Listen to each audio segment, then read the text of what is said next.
coming to you live from the cave, episode 22 of the CaveCast. We're back in the makeshift studio as Kines. How long's it been since you've been in here? A couple episodes? Yeah. Two episodes. You want to get into that mic a little bit more? At least a couple months. Probably 2 months. Well, we're back on it, dude. This is 3 weeks in a row now where we're doing it every week. And that's the plan. So we're getting it done so far. Yeah, there was a big chunk there where there wasn't anything going on.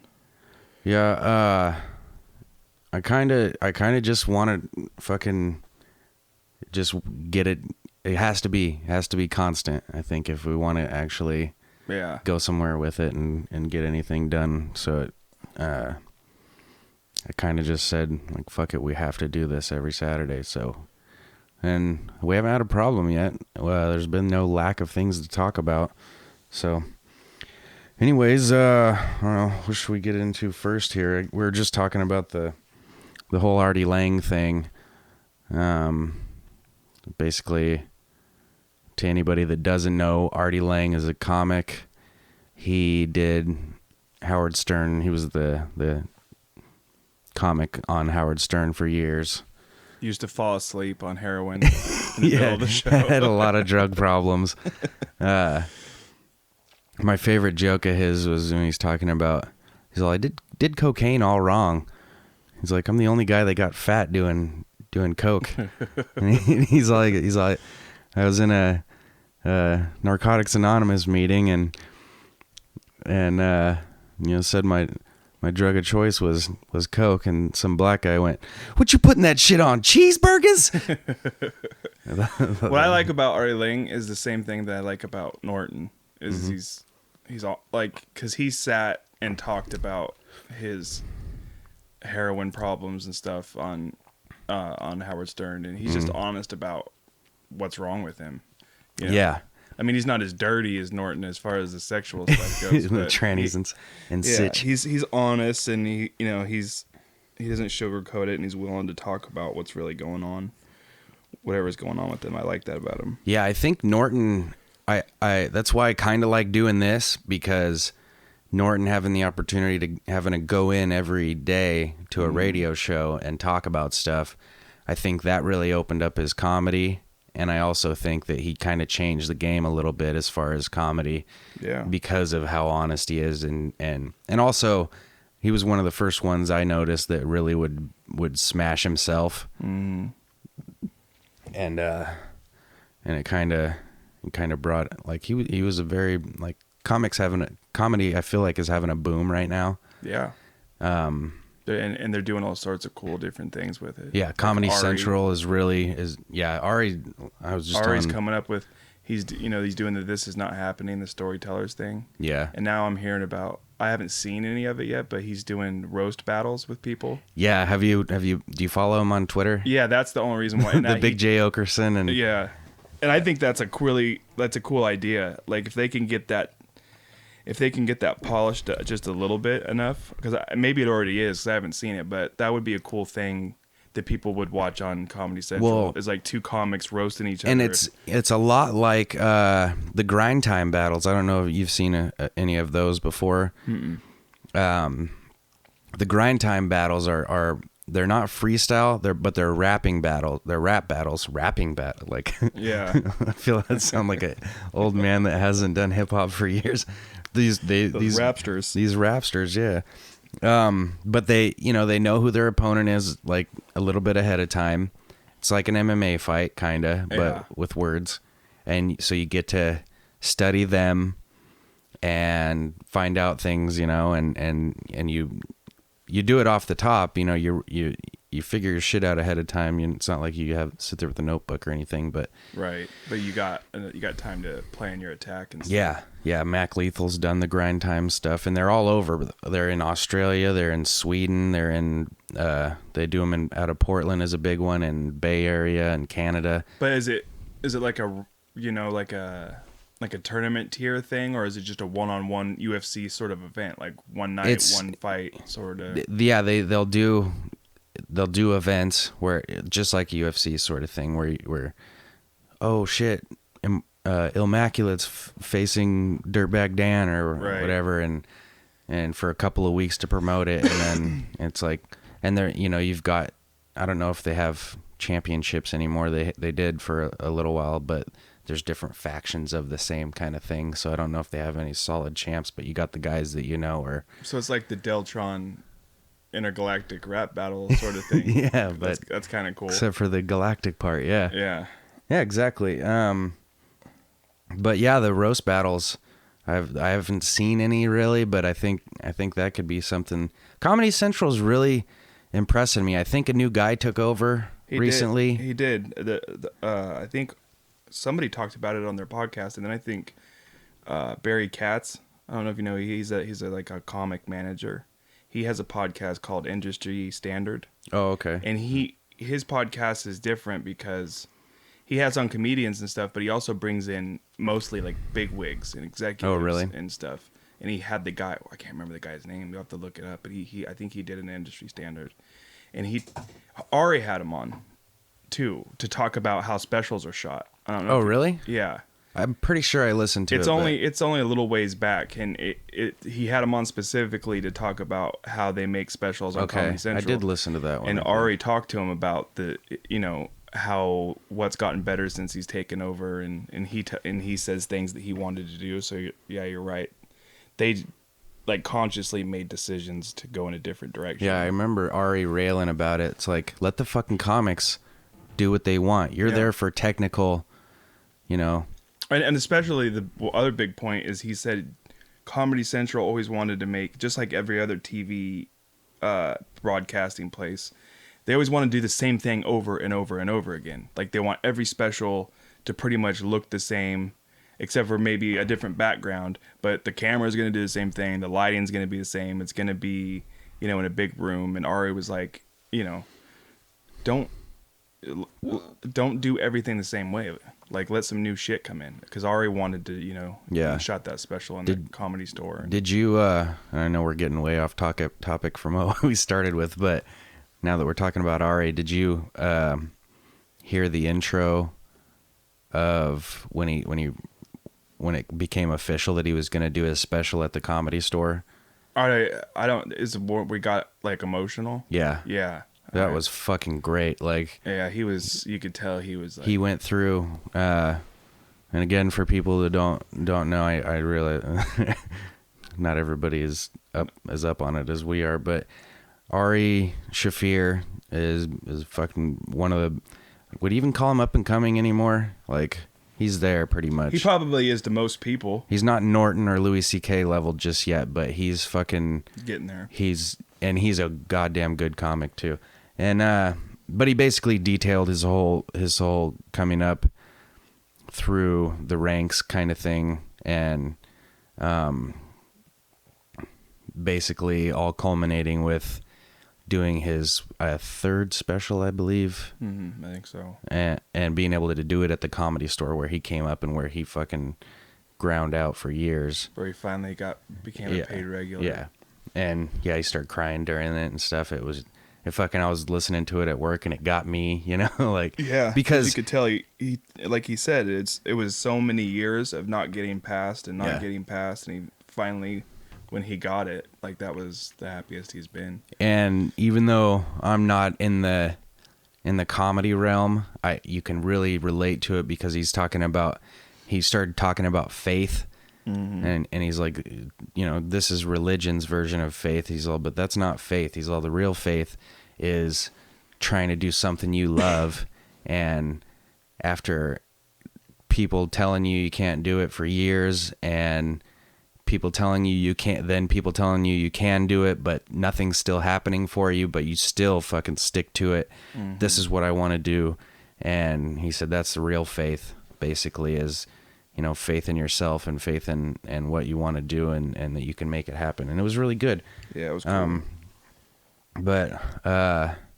Yeah, so I'm fucking kind of made me real stoked for him. And he's got This Is Not Happening coming out on Comedy Central. If you're bored, check out Comedy Central YouTube.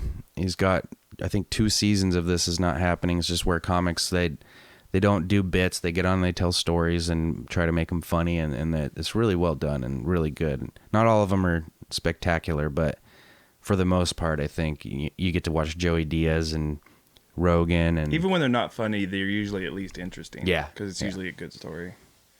But Artie Lange, I think that's why we got yeah, onto it. yeah. He said something bad about a black newswoman. Yeah, way to bring it back. So he's a comic. He was watching ESPN, and apparently I didn't know about her either until this happened, and I looked her up. She is a super hot black chick. Like, I saw a picture. She's fucking smoking. I think so too. But he was watching it, and I read the things. I'll see if I can remember them without butchering anything. It was basically, the first one was, God, this ESPN anchor is so fucking hot. Then the next one was talking about a fantasy where he's dressed up like Thomas Jefferson. Yeah, where he's one of the Jeffersons. Yeah. As in Thomas Jefferson, not like Wheezy and stuff. Yeah, you big dummy. Is that even the Jeffersons, or is that Good Times? Or I think it is. Okay. But yeah, what I was just listening to, he said, Takumi said that he wanted to be either Thomas Jefferson or one of the Jeffersons in that time. And she was a slave, and she was whipping him until he came on his fat stomach. That's what he said. And it became a big thing where all these groups, these fucking civil group, I don't even know, the fucking PC cops, basically. Social justice warriors. Yeah, there you go.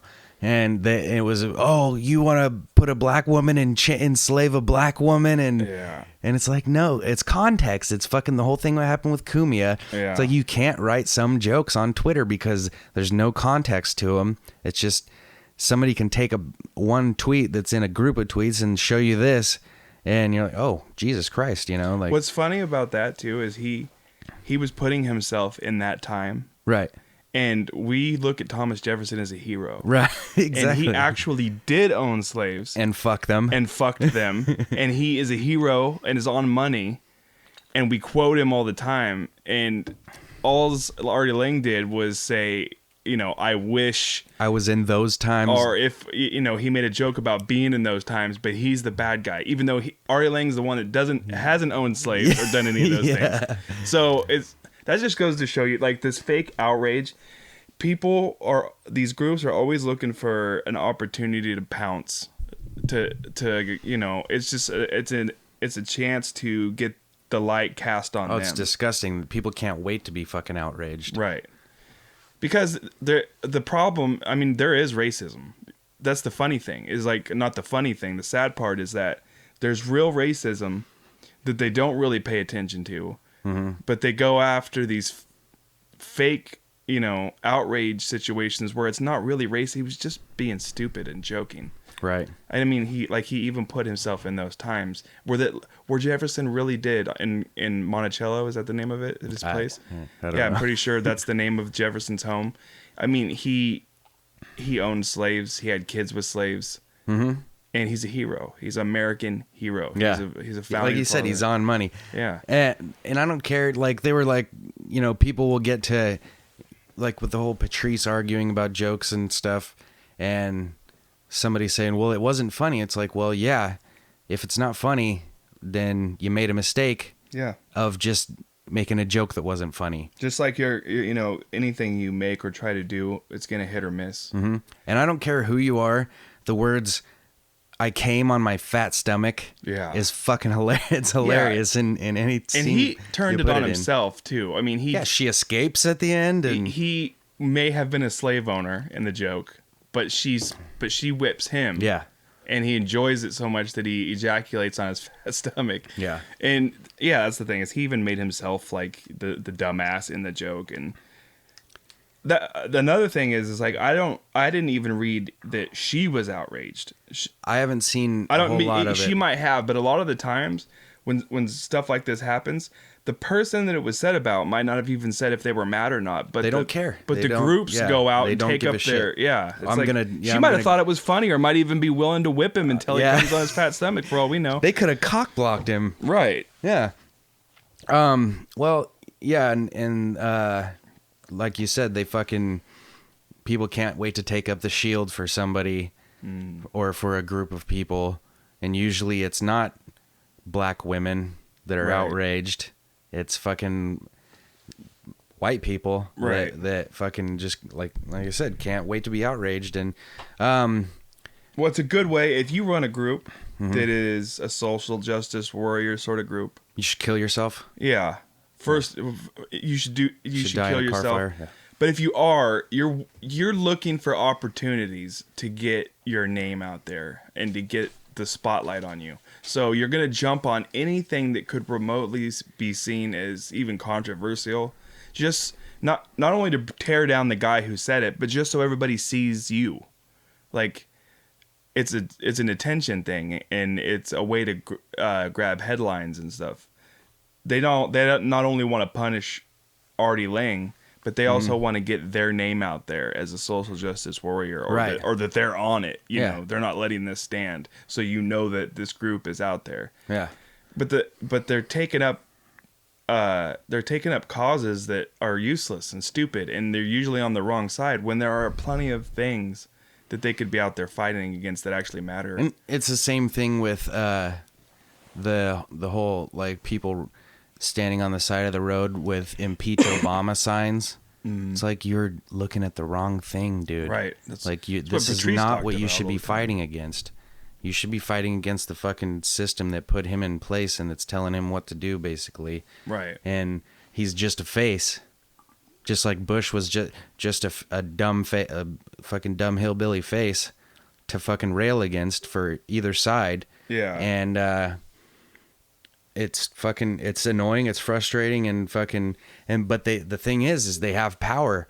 Or it's perceived power, maybe, like the whole when Anthony Cumia got fired for his thing. It was like the company was trying to head it off at the pass by firing. Yeah, they hadn't even got threatened. No threats. It was and no sponsor pullouts or anything like that just yet. And they didn't even, nobody wants to have anybody's. Artie Lange, you're not going to take anything from him. He's a fucking comic. Yeah. That's what they tried to do it with Ari earlier this year over he says every 8 months or so, the Amazing Racist videos will resurface because somebody will post them somewhere where a bunch of people will see them.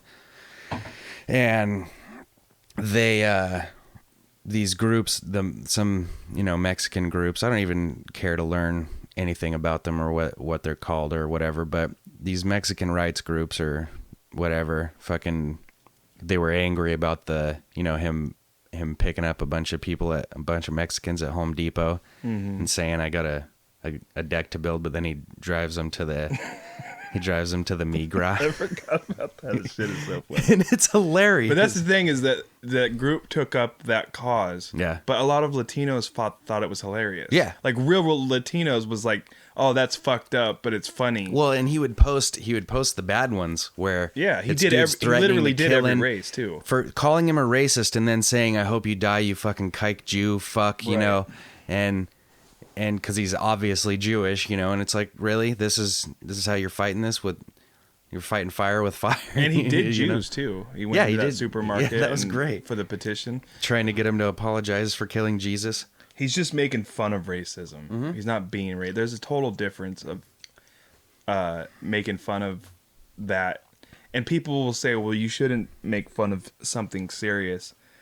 The reason why people laugh at stuff, like laugh at death or make jokes when you have cancer, you made cancer probably. You probably made cancer and bald jokes left and right because it helps. And I loved them because you helps you cope, and it helps put the situation that you're in a different perspective. Like you can look at it like, how could this happen to me?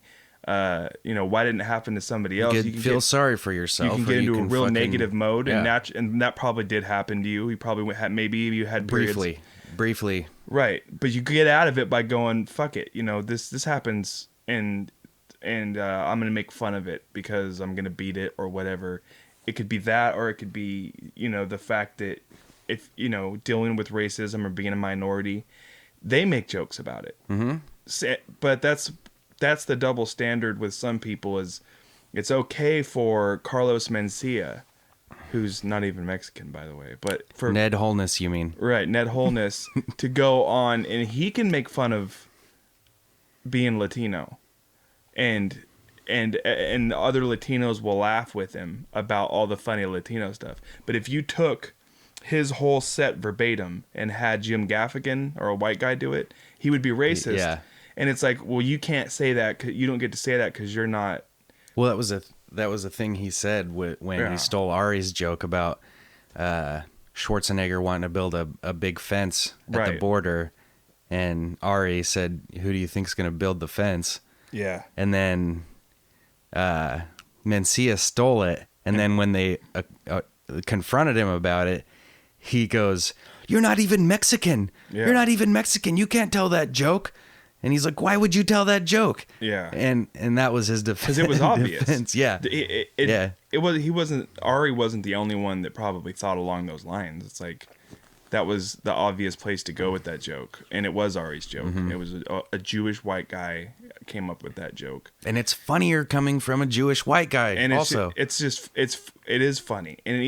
But the thing is that both people saying it, they're both making the same point, even though I think anybody doing it would be better than Carlos. Yeah. But who doesn't matter which one of them saying it, they're both coming from the same place, hopefully, which is making fun of pain. Mm-hmm.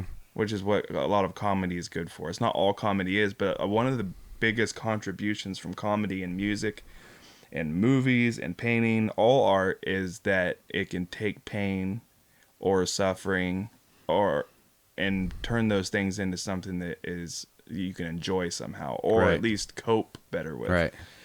Well, it wasn't, like I said, there's not a lot you're going to take from Artie Lange just being a kind of a road comic that, he's not like a billionaire. But they did put enough pressure on Comedy Central where he was supposed to be on that show At Midnight.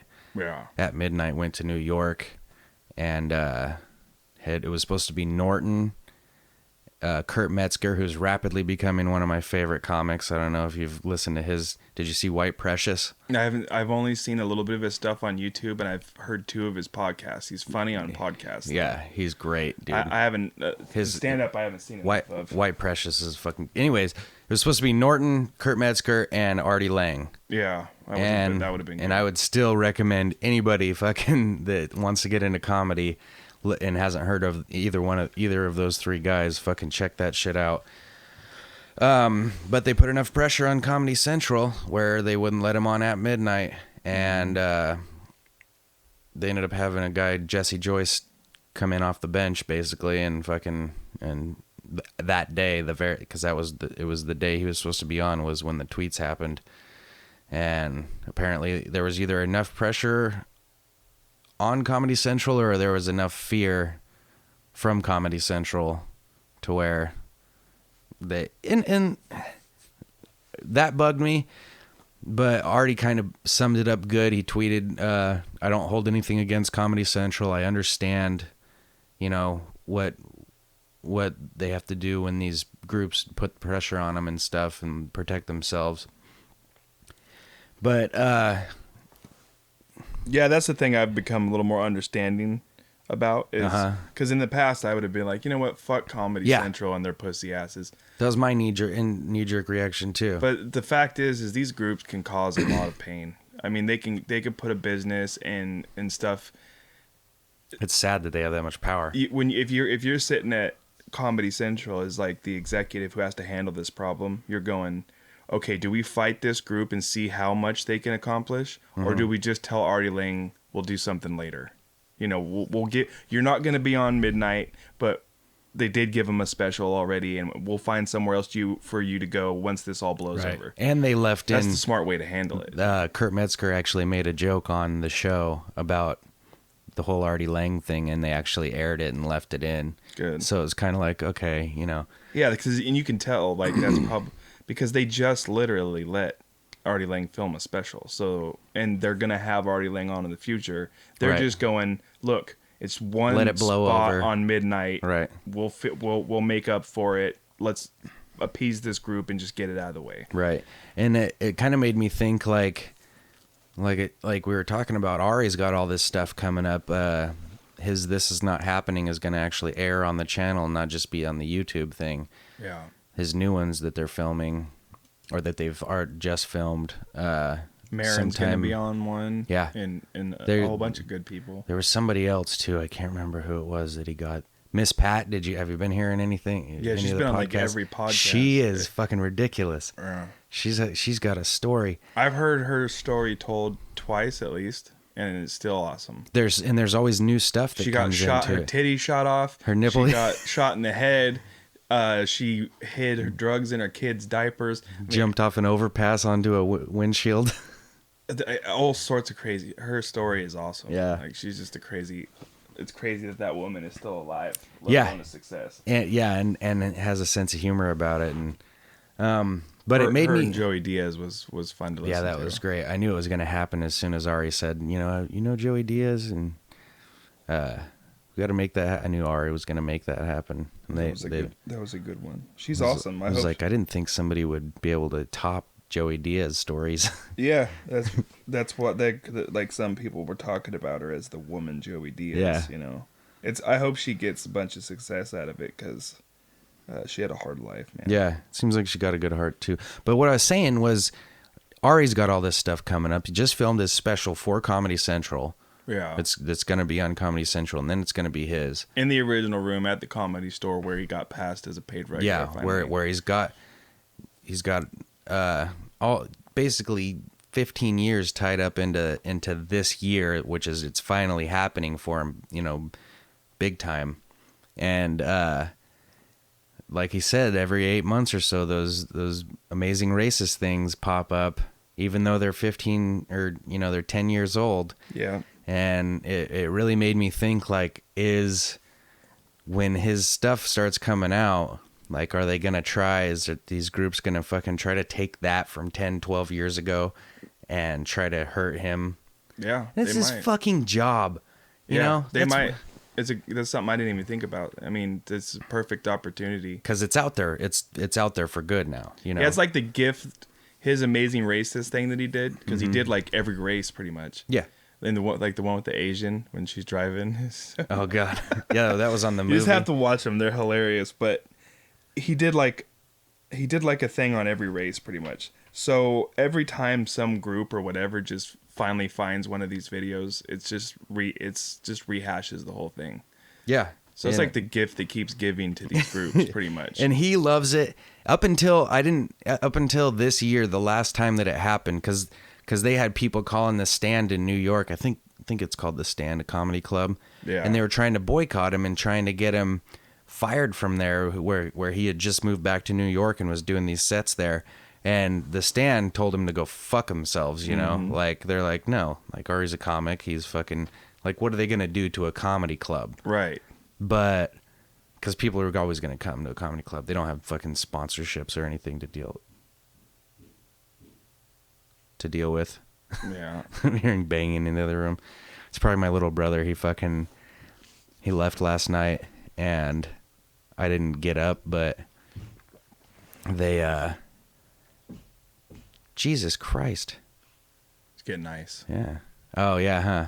That's what it sounds Did you like. hear it release? No, because Natalie will do this at 2:00 in the morning. Mm-hmm. Where it sounds like somebody's being murdered in the kitchen, and I'll come running out like, what the fuck's going on? And she's just getting nice. Like, that's exactly what it sounds like. But yeah. Damn it! I fucking lost my train of thought. It was on Ari. Well, and the stand told everybody to go fuck themselves, and it's a comedy club. People are always going to go to comedy clubs, and that it's actually run by the guys that used to do cringehumor.com. Mm-hmm. And so it's like, is that Marcus? Sounds like him. Huh. Well, anyways, fucking, it is what it is, and hopefully fucking, because it seems like me and Marcus were talking about it the other day that first of all, on TV and stuff, people are getting away with way more than they used to. Yeah. But on the other hand, there's still these groups that seem way more sensitive than they used to be, that they want to fucking rail against comedians and musicians and such. But so it's kind of weird, you know. It's like a give and take. Like on one hand it seems better, and on the other hand it seems worse, and right, and more I think more people need down. to just stand up to these groups a little bit. Like even though I said I understand why Comedy Central would make Hey, what's happening? Marcus is here, everybody.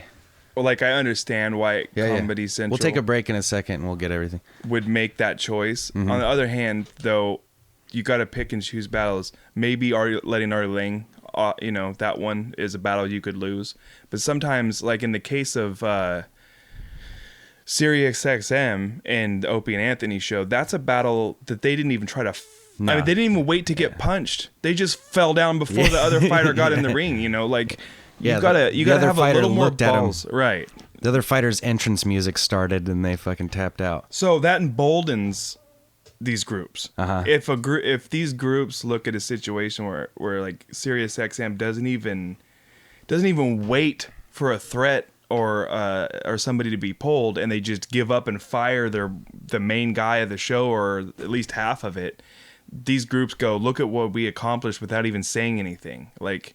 There were people mad at him on Twitter, but nobody came at SiriusXM yet. And Kumi has made a point out of that 100 times. He's like, right. Nobody even threatened them, and they fired me preemptively. That's the most chicken shit thing you could do.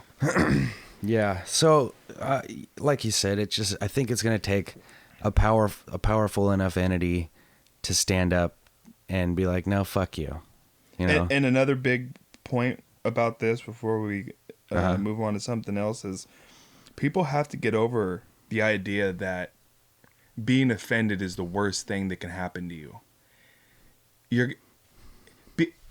If somebody says something that offends you and you're an adult and you can't handle that, you're emotionally unstable, or you need to grow some thicker skin, because you're going to be offended. And sometimes it's a good thing. Being offended sometimes is a natural reaction.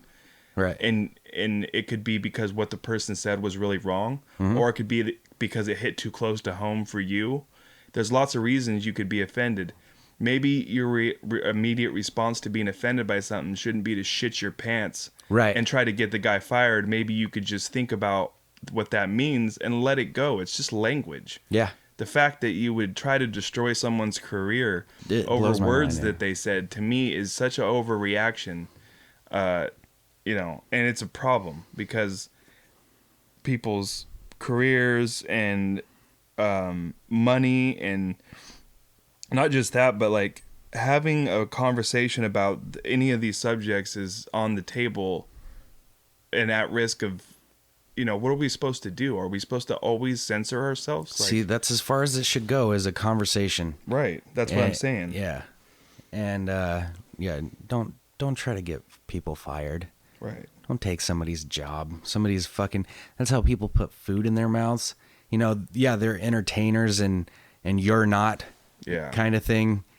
But the way they go and write blogs for whatever fucking website, and that's how they get paid and put food in their mouths.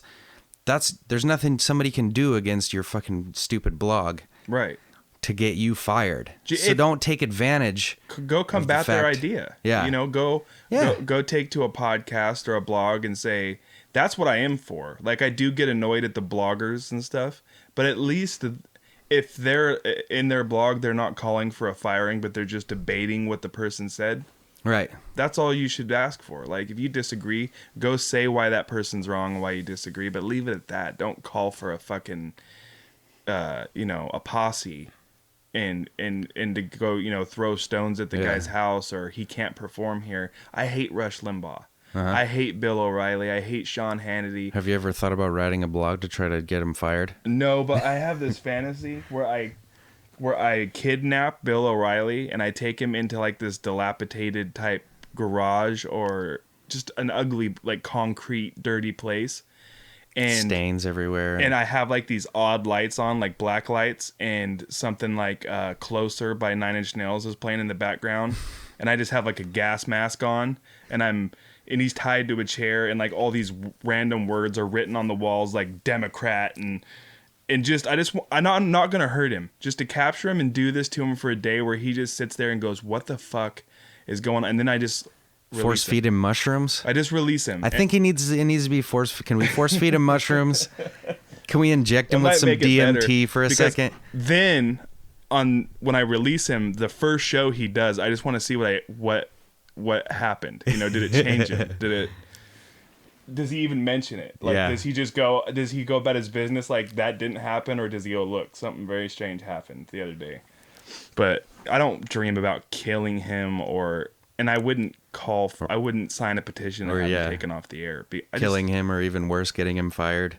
I think it's good to have him there as an example of, of that side. Like, look, there are people out there that think what he thinks, and this is how they sound. I think keep him there so you know. Look out. Right. These people exist. Yeah. Yeah. All right, we're going to take a break. Stick around. We have still a fucking busy day ahead of us. We're going to have my uncle, Jeff Admire, calling in, who just got done getting his ass kicked in a race for county commissioner. I don't know if he got his ass kicked, but he lost. And we're going to talk about the controversy and why that and what happened. And the whole prostitution thing. No, he didn't have a prostitute.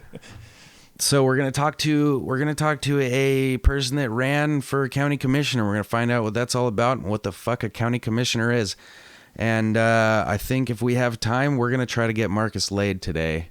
Well, not today, but we're gonna start the Marcus on the path of getting laid, and fuck yeah, and we're gonna film it. We're gonna hook him up a Tinder account. Well, yeah, that's the deal. If the CaveCast gets him laid, fucking, it's gonna be a live CaveCast the first time. Not the first time he's got laid before, but first time that it's recorded. Yeah, shit, I don't know. Whatever else we come up with on the spot, but we're gonna talk to somebody who ran for county commissioner. So stick around for that. And we're going to bring in Munk Diggity Dog to join us on the next half of the CaveCast, episode 22. Whip it real good.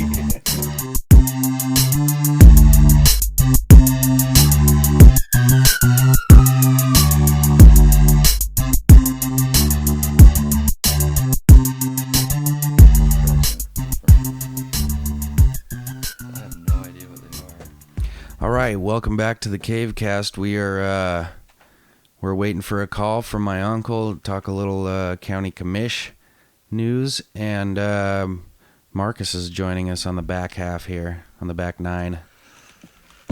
Welcome back to the CaveCast, Marcus. Hey guys, how was work? First half go. It was work. Yeah. It was not pleasant. So while we're waiting for that, big news this week in Oregon and Alaska and Washington, D.C., weed is now legal for just recreational use. And I, for one, even though I haven't smoked weed in quite some time, I'm really happy that they got it done this time. And also Prop 47 in California. I don't know if you guys heard about that much, but it passed as well. What was Prop 47? Prop 47 was basically bumping down. It was a hit on mandatory minimum sentencing, and basically took a lot of nonviolent drug offenders out of prison. Oh, I just seen that on Twitter. Because bumping things from felonies down to misdemeanors, which I've heard some different views on it, but I think it's a fantastic thing, because you could get really deep on it, because I think that there's a large violence problem in America. I think especially in, I want to say, urban areas, but you watch any YouTube video where dudes are getting in fights, and they call Chicago Chirac right now. Yeah. I mean, yeah, because it's just chaos. And I heard some interesting stuff is actually on the Cumia show with TJ Sotomayor. Did you listen to that one? well, he's a black dude that kind of rails against the black community for this propensity for violence, immediate violence, and that was a big issue with the Cumia thing. And I feel like a lot of it starts with, and this is something I'm halfway parroting from TJ Sotomayor, but right. Is a lot of these communities, the father figures are not in the household, and that reason being a lot of the times because of these laws in California that were locking up people in prison for small drug offenses, and I think what you do when you lock somebody up in a prison and put them around even worse criminals is you make worse criminals. That's not a rehabilitation, and that's proven. People don't prison to, getting locked up for over a year, over 2 years, does not make you better. It's fucking what did they call it? Do you remember, Marcus? What do they call it? Fucking in that one movie. God damn it. Something basically fucking criminal school is what. Right. And so you're taking father figures away from families, and I'm not blaming everything on women here, but it's hard when you are a single mother trying to raise kids in these areas. In any area in general, really, but in these areas where there's more than a little gang activity, you've got kids being actually, you've heard, was raised on the streets. Well, it is a lot like that, where you don't see hope for the future, and you don't have any kind of compass as far as what you're looking at. And I feel like with this new law being passed and with weed being legalized, you're gonna not lock people up that don't deserve to be locked up. And non-violent crime, right? And you come out of prison, and we talked about your brother a little bit, but a lot of people come out of prison more violent than they went in. Yeah, there's that line on the Shawshank Redemption where Tim Robbins is talking to Morgan Freeman, and he goes, "What's funny is on the outside, I was, straight as an arrow. I didn't break any laws," because he went to prison for something he didn't do in the movie. He's like, "I had to come to prison to learn how to become a criminal." Right. And that's how it is for these non-violent offenders, is they go to prison for smoking weed, which is a non-violent crime. And then first of all, you're heading into prison going, okay, now I have this on my rap sheet. Now I'm going to come out an ex-con. And so you got this I'm fucked feeling going in, and then you meet real criminals on the inside, and that's what you're fed for 2 years. Like, you're a product of your surroundings. So when you have a drug addict, or even if it's not an addict, just a drug user, and you put them in prison with rapists, murderers, assaulters, robbers, that's their surroundings for that however long you put them in for. What the fuck do you think they're going to come out with? They're lucky if they come out rehabilitated. More than likely, they're not going to be, they don't want to go back, but they also come out with this feeling of, like, this, I'm fucked. Like you said, no hope for the future. Like, right. Yeah. That's what a lot of kids have growing up in those communities. They see poverty, their friends are poor, they're poor, they see their mom struggling, there's no positive male influences around. You just get this. And I know that feeling because growing up, my mom raised me pretty much single, and she was addicted. Yeah, and look what happened to you. Addicted to drugs. Yeah, exactly. But I can tell you, like, this isn't even as bad of a situation, my situation. But growing up, being pretty much poor, having my mom raise me, who was addicted to drugs, and having our house be raided. As a kid, you have this feeling of, oh, I'm fucked.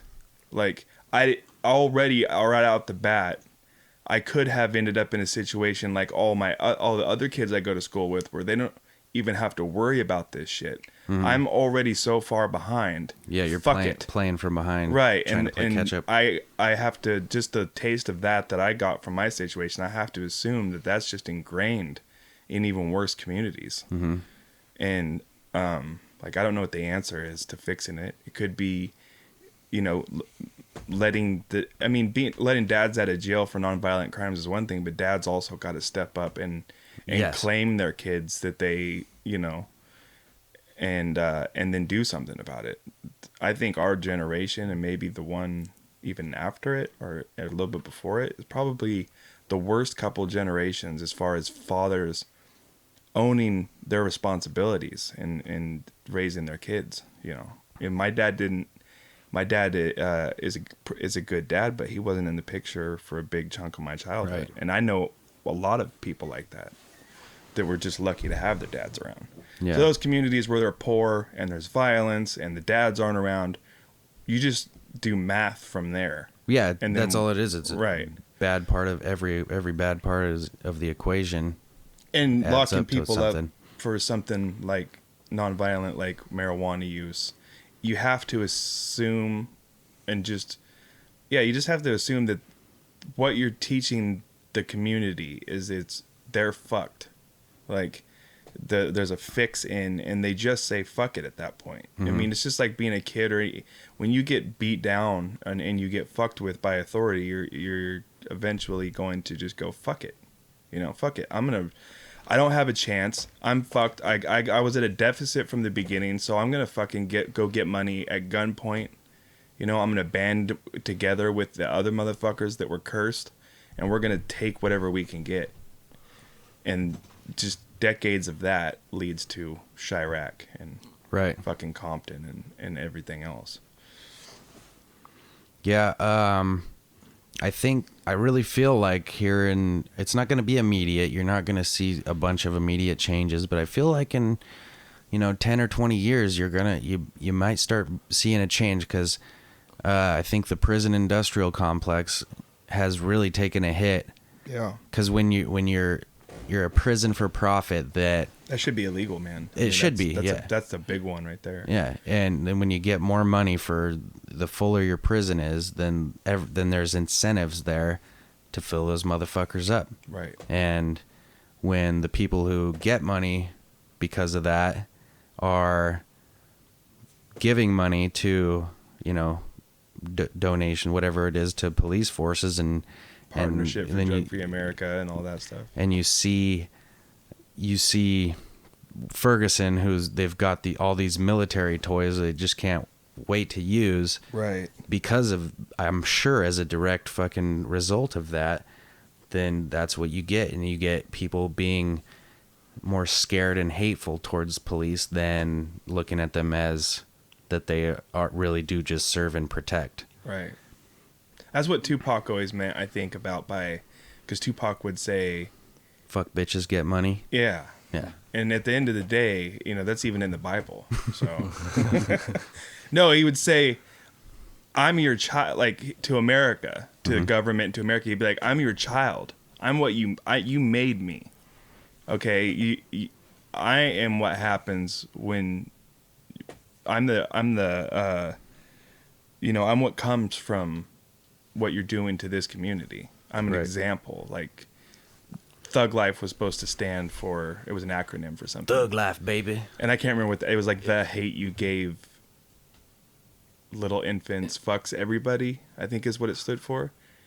It was the acronym. Huh. And what he meant by that was, what he said was, so whatever you do to us as children and as this community is going to come back to you in a certain way.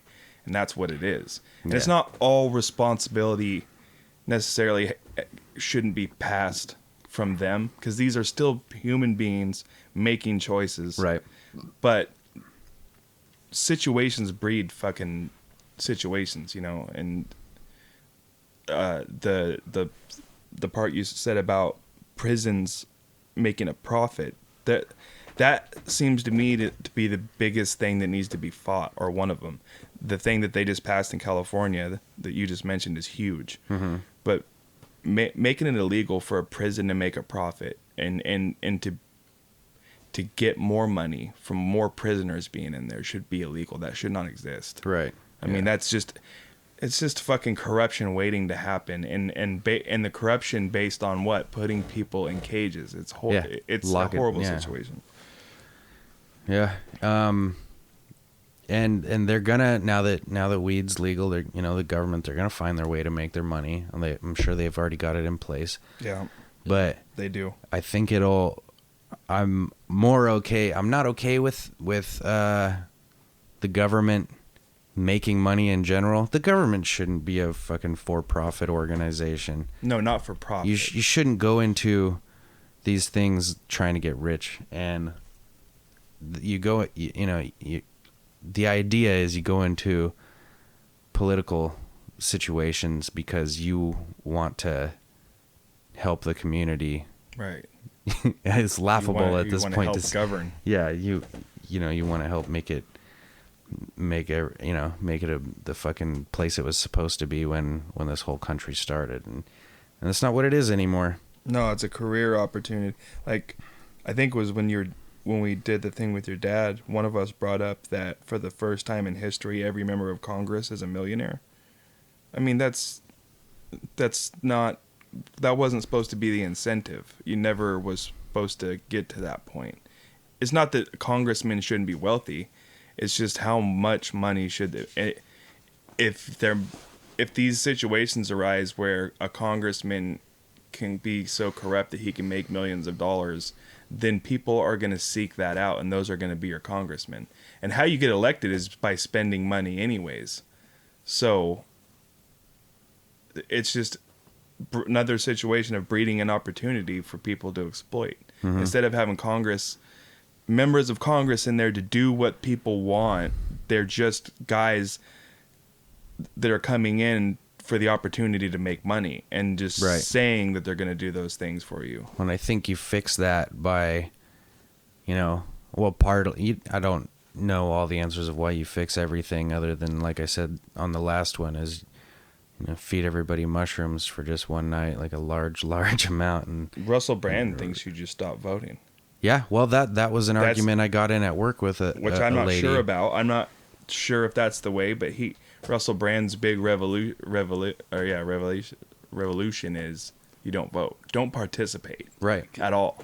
I can see that in cases of where you're voting for something, you don't firmly believe in yourself. Mm-hmm. And that's where I think most people with the voting, like, you shouldn't vote unless you're educated on what you're voting about. Right. And most people I don't think are. And that would be off of the Russell Brand thing. That's the only way I think I could legitimately agree with support that statement. Yeah. It's a hard thing to support cuz like with the weed thing, my automatic feeling was I hope all these motherfucking stoners get out there and vote. Get off, if you want it legalized, get off your ass and go vote. But at the same time, Russell Brand's argument about a good way to fight him is to not vote, so you're conflicted. Well, so that might be the idea, is like, vote when you know what the fuck is up, and it matters. And when it's something that's not really going to help you, or you don't feel like you're totally informed, or you're being fucked with, then don't participate. Like, right. And that's with the Prop 47 thing. Was saw lots of people saying, I feel completely against everything I believe in by telling people to vote right now, but we need this to pass. Right. Like, that might be a good way of going about it. Right. As far as being people. honest. I mean, yeah. And I got an argument at work where we were actually talking about my uncle, and we were talking about weed being legal and everything. And the lady at work, she said, "Well, did you vote?" And I said, "No." And she's like, "Well, you can't bitch with the rest of us when blah blah blah. You didn't get Kitz Hopper out of office or something. I don't even know. I don't care to know." But I told her, I said no. The thing about it is, why would I? And it's sort of the Russell Brand thing. Why would I participate in a system that I believe has failed and is no longer working? I feel like I'm adding another brick to the wall Yeah. by just casting a vote and just signing up to vote and doing that. And like Marcus said, I don't know all the things I should. I'm not super educated on when they hand you this and it's like, oh, vote on this. Like, oh, well, fuck. I feel like I need to read through all of this and find out what you motherfuckers snuck in there. Right. And Because the commercials that Right. they show you are just... and the problem of, like you guys were saying, like lack of education. The other problem isn't just lack of information or education, but them putting out the opposite. Disinformation makes you, not only do you not know what's going on, but you know the wrong version of it. half-truths. And it gets to the point where even in Oregon, where we're pretty good, we vote down marijuana 2 times in a row, and we just voted down the fucking GMO labeling. We voted no on them putting what's in our food on the labels. And I know there's arguments against it. I seen ads I got some paperwork from on farmers and going, well, if you vote yes on this, we're gonna have to raise your prices. Well, and that I don't they know if that's- exclude some foods or something. And I don't know if that's true, but I do know that What? if I make you a cake, right, and you go, okay, I'm gonna eat that. wait, are you gonna make me a cake? Yeah, I can make you one. I would- I'll get would it like a appreciate Betty that. Crocker box or whatever. But I say, okay, I'm going to make you this cake, and then I want you to buy it for $10. And you go, okay, but I'll buy it, but I want you to write down everything you put in it, because there's certain things that I do want in my system, and there's certain things I don't want in my system, and I want to know what's in it. Right. And I go, oh, well, then I'm going to charge you $15. Why do I got to charge you $15? Because I know what I put in the cake. All Right. I have to do is show you what I put in Yeah. the cake. The reason that it's going to cost you more is because the shit that they're putting in there, they're going to have to replace that once they tell you what's in it. Is the only thing I can think of. And when can I expect this cake? Is what I really want to know. Well, it's, about. That's a good point and everything, but Whenever I get, all the strychnine and all the things I need to make it, I don't care what's in it. I voted no also. So Okay.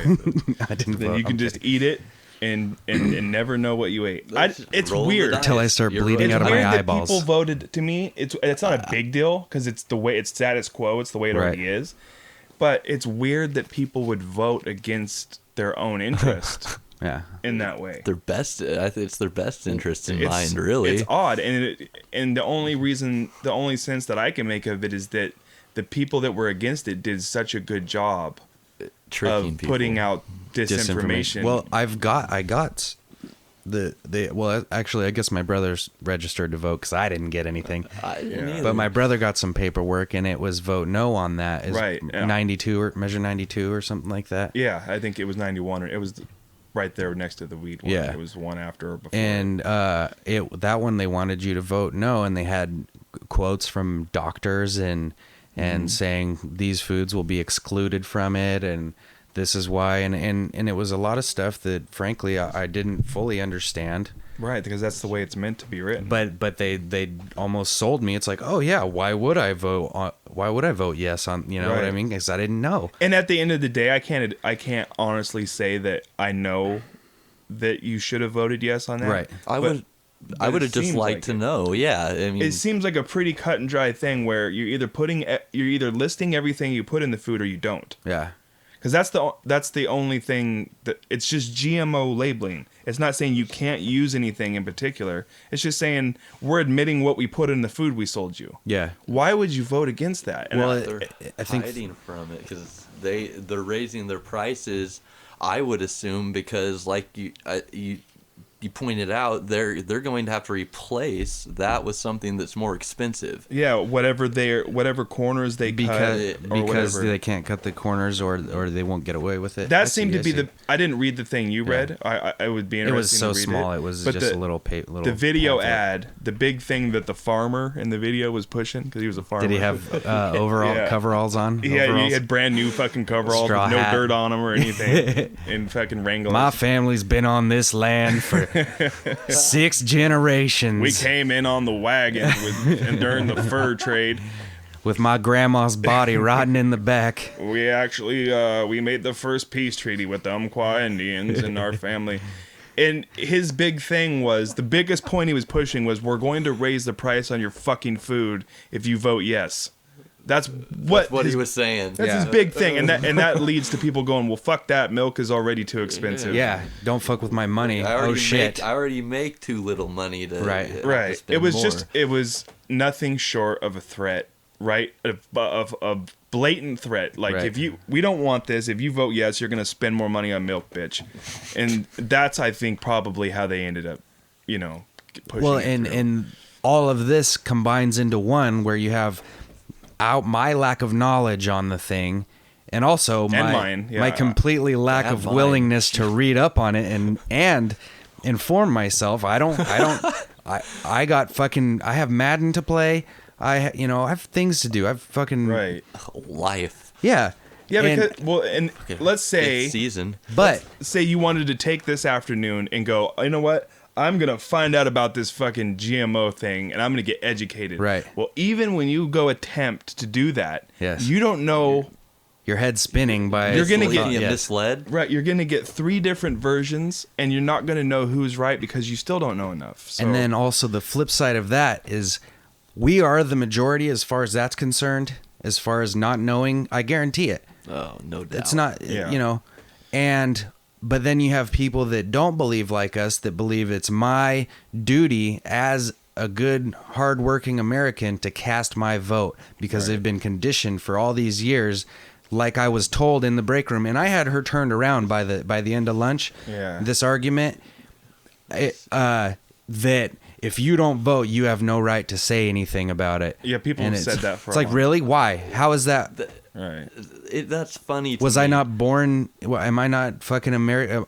I'm affected by the same laws no matter what. Right. Yeah. It's just somebody that to me looks, they just wanted to just poke at you a little bit. Right. To get in that argument. Like, well, or just even say that in general. No, but that's the thing is, it wasn't just to get in an argument. That's what people genuinely have been conditioned to believe for all these years. Yeah, you're not a patriot. Is that exactly? Right. They fucking push the patriotism button. The patriotism button, but then they use that you don't have. Then they talk about you not having rights. Right. Being the patriot they are. Yeah.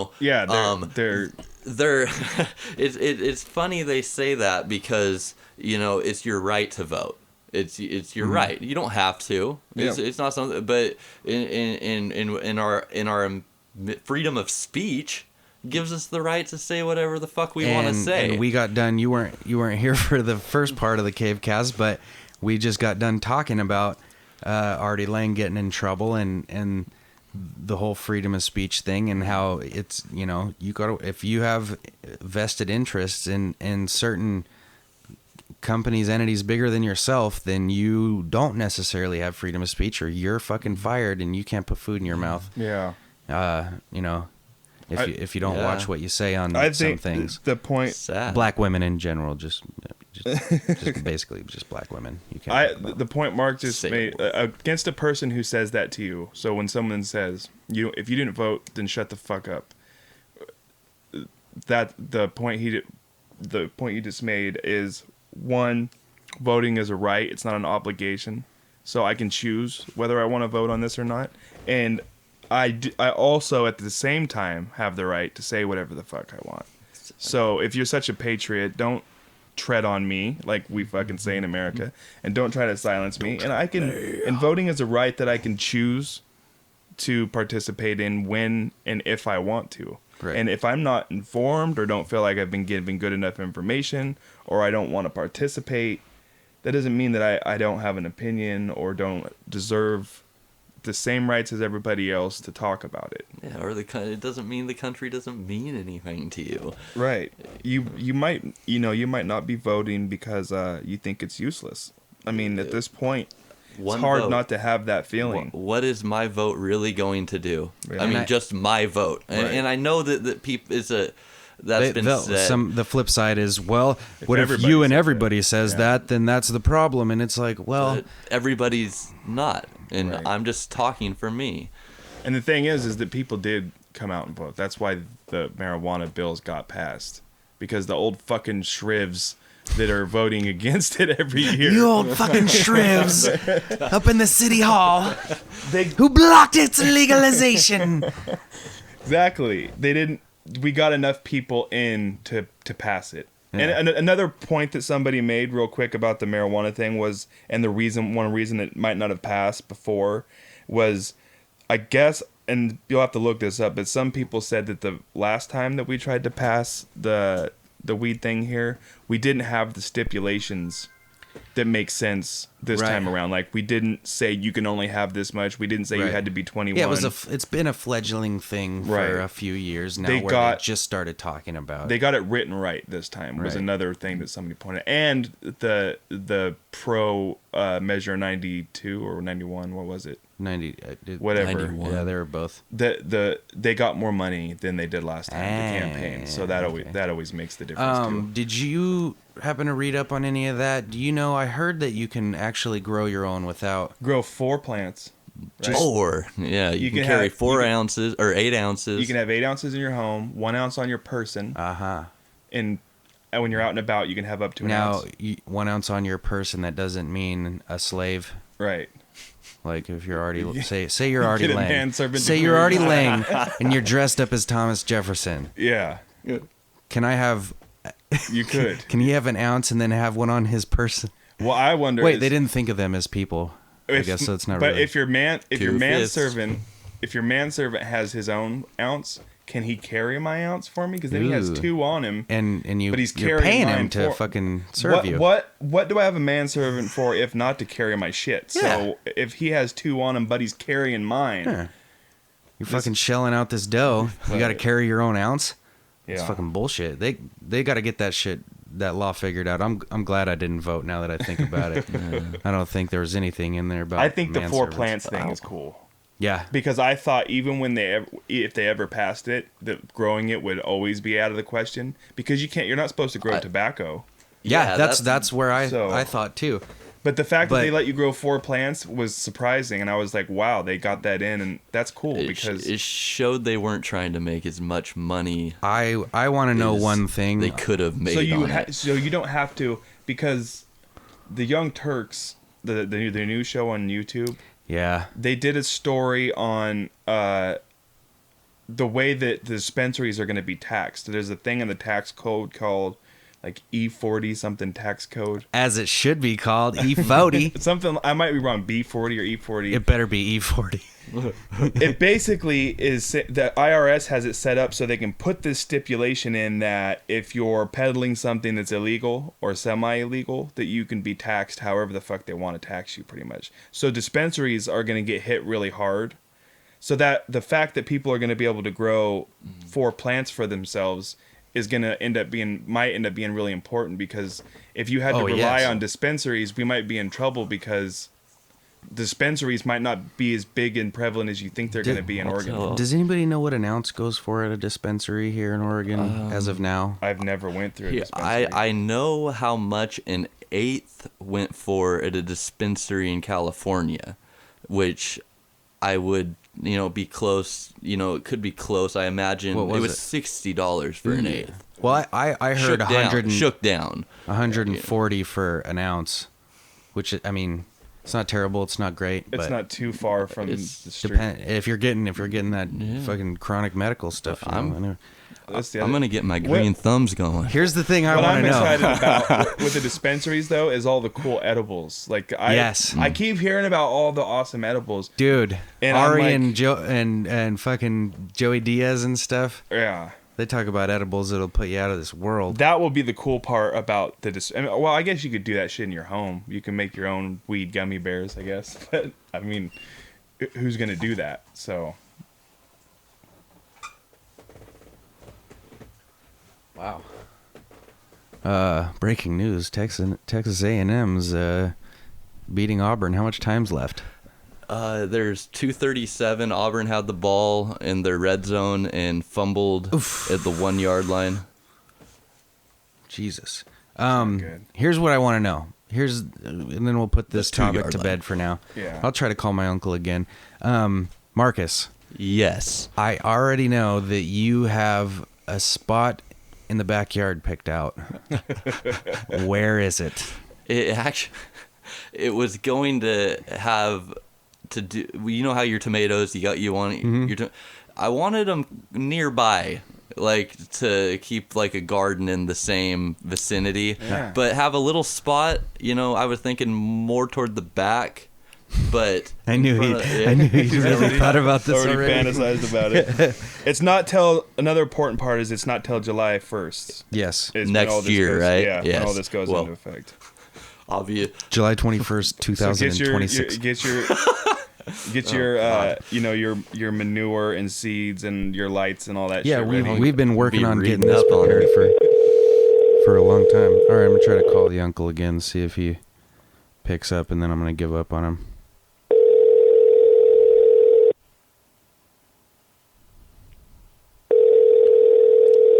This is not the kind of reliability I want in a county commissioner. I really feel like it could be a great hobby. I've never tried gardening before.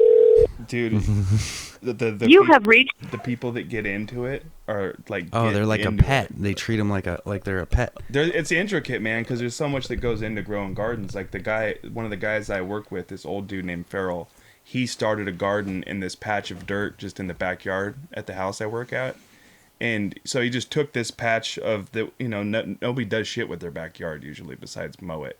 Right. And he just took this I barely chunk- even do that. Right. We weed eat it. Right. He just took this chunk of the backyard and tilled it a little bit and got some good dirt and just started growing tomatoes, green beans. Like, it was cool to watch a chunk of dirt go from not being used to just growing food. It was awesome, actually. It got me interested. And if you talk to people that know how to do that stuff, they just got the information they have goes on and on and on. Use this dirt, the watering, they need this much light, and every plant is different. Like, Damn you might end up horticulturist. becoming like half scientist. Master gardeners, man. Like Right. that's a title to have. Yeah, Not it very is. many people have a master gardener Well, when the title. shit hits the fan, when Yes. a group of people have you fucking down on your knees with a sword to your throat, Yeah. and they're like, "What can you do?" And you're like, "I I can grow you food. Yeah. and some fucking chronic." Dank.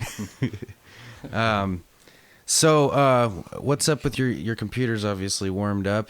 Yes, sir. So, I think a new how should I say, a new mission for the CaveCast family is my friend Marcus. I don't know. Well, Marcus, can you be honest with us? Tell us when is the last time you got laid? I was not expecting to be asked this. It was January. I thought it was going to be like 5 years ago. Or No, something. no. No. I took a 2-year I would stint a not while have ago. asked. Dan was around for my 2-year stint. I think he's the one who got me out of my freaking slump. I've had long ones too. If it was 5 years ago, I would not have asked him that question. January. It's So, frustrating.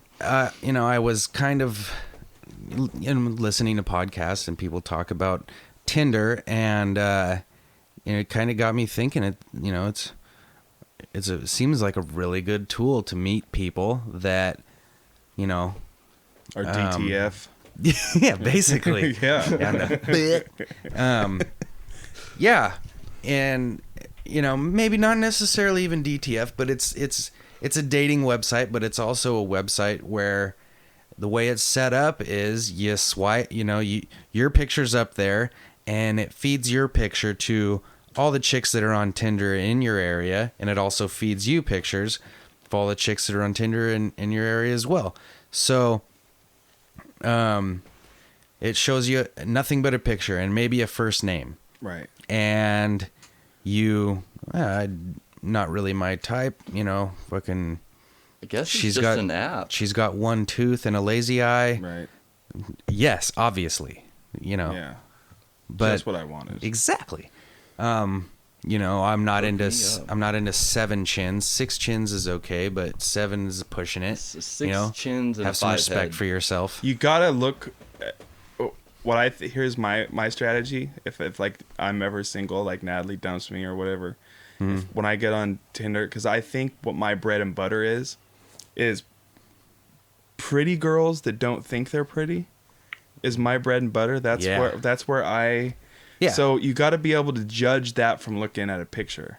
So a good crop of this sort of girl would be like a pretty chick who used to be much heavier but isn't now. Yeah. Dark hair. So Low you get the self-esteem. low confidence with good looks. They should add that. Darker Should eyes. add that into Twitter. black eyes? No, She doesn't know how to the way listen. they do their makeup. There's a certain way they don't go all out with their makeup. Yeah, maybe there will be the next big thing that can go with Tinder is an app that scans the picture Self-confidence robot rating. style and tells you like She's a 4 Right. on the self-confidence scale. You're like, Right, and yes, swipe, obviously. scans her 8. picture and is like, oh, this is gonna be hard work, buddy. Yeah. Like move on to the next picture. Dismiss. Okay, not worth putting the time in.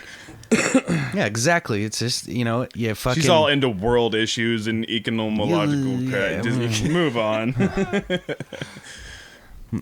she, Or maybe even if that's what you're looking for, like it could be maybe you're the sort of guy that wants a challenge. Maybe you've been slaying vaginas like Alexander the Great since you were 13, and you like a challenge. In either way, this app is going to help you. So, I'll get to work. well, and if I know Marcus, he enjoys a challenge, and by challenge I mean he enjoys fag being scraped into his hood, and he enjoys the wheel being yanked on a highway into a field, a farmer's field who's gonna jack your prices up if you vote yes on. Yeah, god damn it. Yeah, fuck that guy. He probably was in that commercial. I'm Clean ass interested denim. to see how this works out because Installing it. I've been generally interested in Tinder. It sounds good Yeah, to me. yeah. But I've I don't had a know girlfriend the anybody that's entire used it. time I've known about Tinder, so but I've been curious. Like I want to see it in action. I want to make an account just to see if I can get all the way to the point where she's like, "Come, let's get down." But then I just go like, "Oh, I just wanted to see if this would work." Like, I have a girlfriend. I'm sorry, but I want to make an account just to see if you could pull it off. if I could get there. Like I talked to Natalie about it. Even I'm like, yeah, that's a must. but it's hard to like. Look, I'm gonna make a Tinder account, but I'm not gonna really get laid. Your girlfriend just doesn't believe you, so don't even try that shit. That's crazy. I installed it on my computer, and it's installing on my phone. Nice. That's crazy. Dude, What does this fucking mean? technology. Next thing you know, your dick pics are gonna be on Twitter because everything's connected to everything. That's it. Nothing more. Dude, are we live right now? No. Because we were just talking about the ingredients in cakes. Bud sent him a text that says the cake is a lie with What a are you guys question mark. talking about, man? Are we live? We might. Are we streaming out to the? It's your guys' technology. Man. Great. I'm not gonna be able to edit out anything stupid I say. The cake. No, that was a 232 text. Oh, huh. Well, Maybe he's just has. Maybe he bugged the house. dude. I've thought about Bud's, me trying to bug the house. but maybe Bud's got that technology. He was like, you know what? Before I leave, I'll just put. This You know here what? and this here. If anybody's got that technology, That's what I'm saying. Bud's got that Bud's got technology. that technology. So it's installing Big on your it's on computer. It actually is not a computer app. Oh, it's so you have to merely do it on your your phone or mobile device. And or So, not a. It says. I am I a hate little. my phone. I need to get a better phone. I guess. Well, I was gonna say I am a little concerned about the part that you're just going off the picture because you know how bitches be trying to fool people. yeah, with is this pictures. picture from 5 years ago? But I Was it guess catfish. Catfishing. Yeah, either way, it's a starting off point. I mean, then it gets to we'll give each other our phone numbers. And let's then, face it, we're trying to get the guy laid. This is easy. So Sign in with Giselle Facebook. Bundchen, it's not really. You're in there already? It's just funny, like how it's so. It's just like, Are you already swiping? not yet. He's already throwing bitches into the trash pile. I was swiping through the instructions. So this is gonna be a new thing each week on the CaveCast. Marcus is gonna give us updates on how the Tinder is going, and I wanna do an over under right now on how many CaveCast, because I have a feeling it's gonna happen. If Marcus wants it to happen, it's gonna happen. Yeah. So I want to do an over under on how many CaveCasts I wanted it. this is gonna take, which is basically how many weeks this is gonna. I want it to happen. Yes. I was gonna say it's gonna probably depend on his dedication to. Well, you're gonna have to use the. I'm thing. gonna tell you right now, he's gonna use it. I would say Yeah, I'll make sure. probably no less than 2 if he went Really? hardcore, because if it's girls in your area, Right. and they're doing the same, you're gonna. I would think that the stars would align soon enough. I mean, that's the whole point of the thing. Trying to align stars. Right. That's Yeah. So if basically what you're you doing. want to donate condom money for this Or abortion money. You never know. or fair enough. check me out on Tinder. Check him out on Tinder.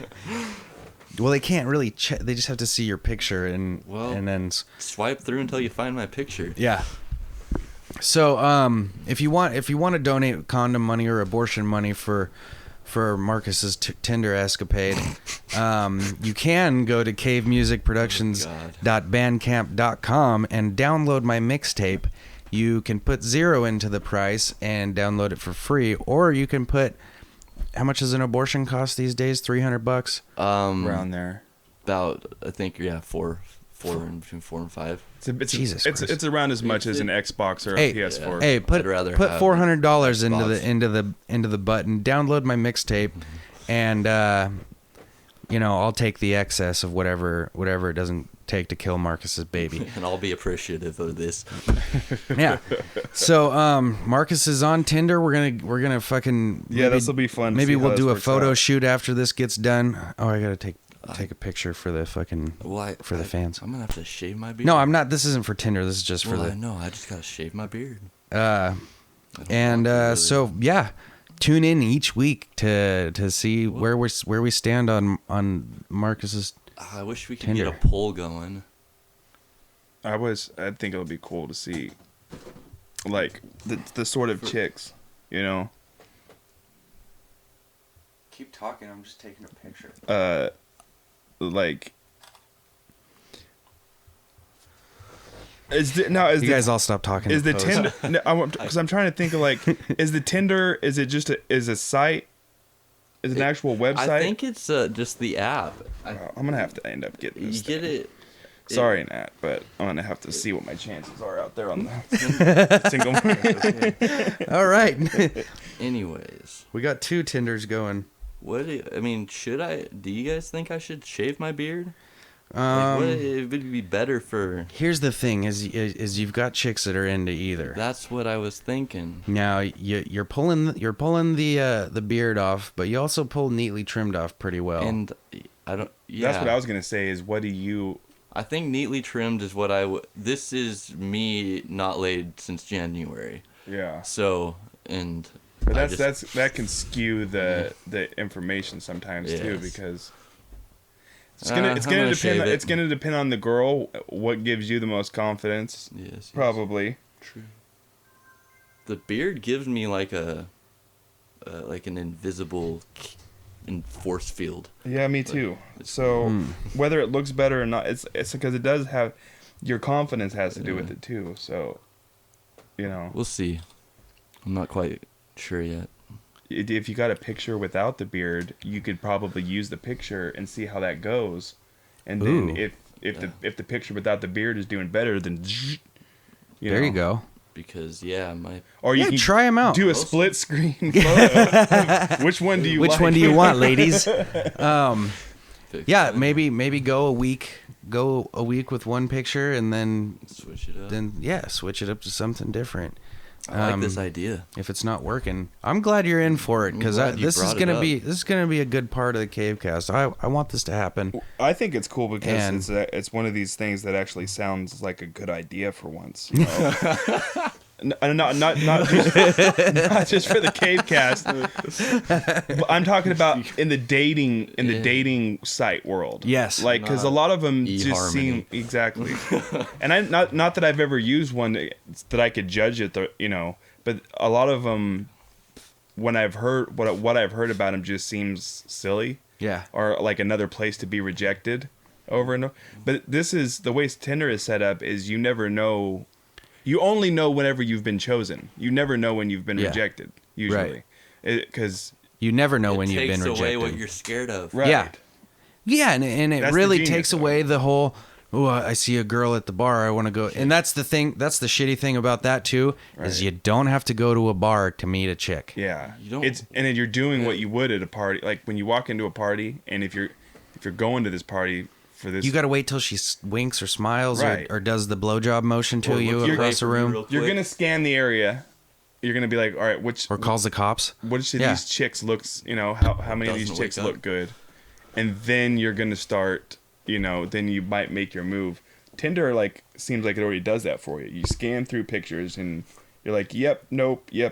And then finally, the way I understand it, whenever someone likes you that you liked, that's when the shit begins. Well, and it's the whole salesman. It's the sales pitch made easy, which is the whole we mantra. Like each other a little bit. Exactly. So the whole mantra of a salesman is you go through 50 no's just to get that one yes. Right. You don't hear about any of the no's. Yeah, that's the part I like. Is the thing. You don't know about them. Because the most horrifying part about going up to a girl is being rejected. So you swipe 50 feel times uncomfortable too. Like that's another part of it.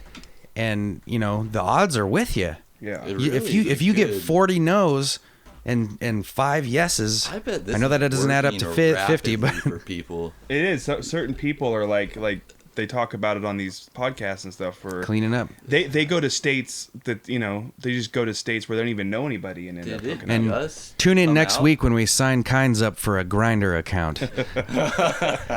Hey, you never know, man. You don't have to be lonely at farmersonly.com. I saw something. Farmersonly.com.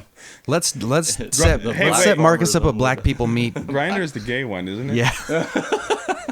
I don't know. I still might be interested to see what I could pull, Dude, and the thing about it is Tinder is more closer to Grindr, which Grindr, from all I've heard, I don't know. I don't have a first-hand account. Okay, I have a first-hand account. But it's they just want gay people, the fucking bullshit is thrown out. They're like, we just want to fuck. Yeah, and that's what Tinder did, kind of. My dick and your and your dick hole. Well, think about in your dick skin. If you see a chick you don't like and you like the way she looks, but you don't know her at all, what are the top couple things that keep you from going up and talking to her? Rejection. Yep. Sounding stupid. Yep. Making her uncomfortable. And not knowing her. Making her uncomfortable is last on the list, but some guys care about that sort of thing. So, Tinder just gets rid of all those things out of the gate. It seems like. Yeah, that's the cool part. Yeah, and then she doesn't have to fucking worry about how she feels. She just goes, and this guy, your feelings, and injecting you into your face. Yeah. What? Phone froze. I was trying to sign into it. Oh, that easy, huh? You're already there. That was my biggest thing when it came to hitting on chicks was like, not only do I not want to get rejected, but I also don't want to put a girl in a situation where she has to shoot fat guy down to his face. I don't want her to have to do it, and I don't want to have to feel it. So that's a big hindrance. And thing like Tinder where you start off on the foot of we both already kind of like each other's looks, then that's cool. And I was never a guy that really hit on chicks. I kind of really a lot waited for it just to fall in my lap. Me too. And Same. And the times that I did, and I don't by any means consider myself a dumb guy or a douchebag or anything, but the times that I forced myself to go up to a girl and talk to her, a girl that I didn't know, I spit the worst fucking lines out ever. The cold numbness. You know what? Okay. Oh, Jesus Christ. This really, oh man. This is giving me the douche chills just remembering this. I actually went up to a girl. Oh, fuck. I hadn't thought about this for you until I just said. I went up to a girl, and this was goddamn, how old was I? Probably 20. I was in 19. I was in college. Yeah. And I was at a party. And I saw a girl who was just beautiful, just fucking gorgeous. And I was getting to the point where I actually fucking felt decent about my looks and was sort of confident but I always got told, look, what's the worst they could say? No. I didn't realize how bad no would have been a blessing. Usually no is, yeah. Because the fucking cold silent stare that I went up to her and I was like, hey, so where do you model at? Yeah. Oh. And it wasn't. You should have went. Can you believe the look that could have went well? It wasn't. Oh, you're sweet, but blah blah blah. Yeah. It was. Like, it was all the face went slack. Like, did this motherfucker just think he could pull this off with that line? Yeah. And I absolutely could not pull it off with that line because that fucking ruined I'd seen her at parties, after like, that, and she, oh God. It was a nice try though. Yeah. I mean, that might have worked on somebody. Another Dude, girl might have nice girl. Yeah. Another girl might have looked at that and been like, "Oh, What would you do if a girl came up and said that to you? Where do you model?" I'd be like, well, I guess we're guys. So I'd be like Calvin Klein, bitch. I'd be like, don't act like you don't know. That's why you came up and asked because you saw my built. No. I model at white guys with big ass dicks. I like the horrible pickup line. My boner just died. Can I bury it in your ass? I think I heard that on TV. I saw my girlfriend was watching a thing that was full of bad pickup lines. That's one of those where you're either gonna get a horrible reaction or the girl's just gonna lose it laughing. Yeah. And that means she has a great sense of humor. So that's why I like it. Is because I think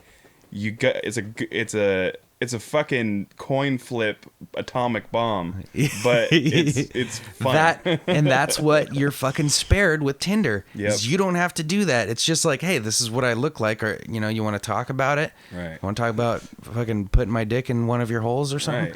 Right. Hey, can I interest you in an Australian kiss? It's like a regular kiss, but down under. You can just hit girls with these bad lines until one works. Dude, like that's what I want to do. And one of them will eventually work is the thing. I want to roll up next to a girl at a bar and just hit one bad line after the other until she walks off. The over under. Yeah. Wait, I got a couple more. Come back. I think I might pull this off. How close were you? Be honest. Oh shit. Which one worked better? Well, it's terrifying for a lot of dudes to hit on girls. It really Not every is. guy. The funny thing is when you see guys that don't have any qualms about it. Yeah. It's not like sometimes it's not because they're not even. It's not because they're super hot guys either. No. Some guys just are like, fuck it. One of my best friends, fucking he. Two of my best friends. I was just thinking, oh, that's no, my friend Chad. He had no. There was no low confidence in him whatsoever. Not the best looking guy. Right. He's a good friend of mine, so he's It's a fucking. He's quality, a cool fucking man. dude, and he would just walk up and. Hey, and what's just up? start talking. What's up, sweetness? And How's it going? And he would do it. He'd have him laughing within seconds, and 90% of the time they're laughing within seconds. 10% of the time that and just walk off. It's like, and he doesn't. He's not left sweating and shaking like I was that one time. I'm never going to do that again. Well, that Whoever told me this. brings up one interesting thing real quick. There's this video that this feminist just put out recently where there's a girl walking down the streets of New York for 10 hours and she's getting hit on. But a lot of what they showed was Black dudes. Black dudes. But even what they showed was a lot of it wasn't even that bad. Some of it was really nice. Like they would say, hey, it wasn't beautiful. like "What's up, slut? Let's fuck." It was like guys. I like, just watched $1,000 walk by. That was my favorite one. Guy in a purple suit. One guy was like, "How you do? How's it going, babe?" You know, like, or one guy was like, you know, or it was just nice or stuff. A lot of it, but where it could have been like, it's thank like, you. what do you want, man? If you're a hot girl, and how do we approach without also like it's almost like it's to the point now where even if you say a nice thing, then you're catcalling and you're attacking.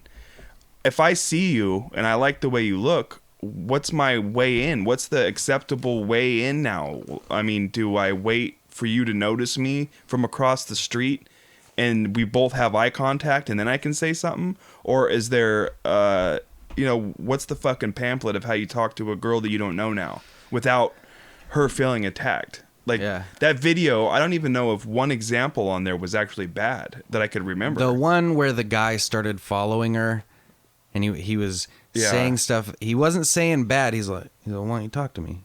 But he was saying it quietly. And he's following. And he wasn't looking at her. The thing that creeped me out was he wasn't looking at her, which made me think that he looking out for something. Didn't want to be seen talking to her in case anything happened to her in the future. Yeah. But he did want it. He was still following her and talking to her. I'm like, I mean, well, that's the way I would go if I was gonna, this would be a kidnap good a chick question. and bury her somewhere. This would be a good question for some ladies in the future. That's why, is because here's my take on it and what I think. I think that when a girl gets hit on by a guy that she is attracted to or likes, it's awesome. And if the guy is not her type, then he was abusing her. He's catcalling and I think that's what it comes down to. And if I'm wrong, then I'm wrong. But I just would like to, because it seems like I've had Natalie come home and be like, these fucking losers were hitting on me. But I've also had her come home and be like, this guy, and you could just see on her face that it made her feel good. And the only difference that I can imagine, I was a princess. Right? The only difference I can imagine is her opinion of the guy was the difference, right? Not what they said. And I talked to my girlfriend about it, like, because I showed her that video and kind of was like asking her, like, I'm like, what, I'm like, oh, she's a pretty girl and she has a kind of a fat ass on her, and Allah have mercy, sort of. Yeah. Yeah. Like she's a slender girl, but all of a sudden like pow. Yeah. And and so I was like, that's happened to you before, and she's like, yeah, I either just say fuck you and flip them off, right, or I just smile and keep walking, and I'm like, okay, yeah, there's a difference between fuck you and flip them off, and then smile and keep walking, and she's like, it's not a problem per se, really. Right. It's just annoying. Right. You're like, that guy, thanks. You just outed yourself as a douchebag. Right. Even if he was good looking, it's like maybe a lot of it has to do with their mood at the time. How does the guy say it? What are the words that he said? What does he because say? It could be an uncomfortable situation.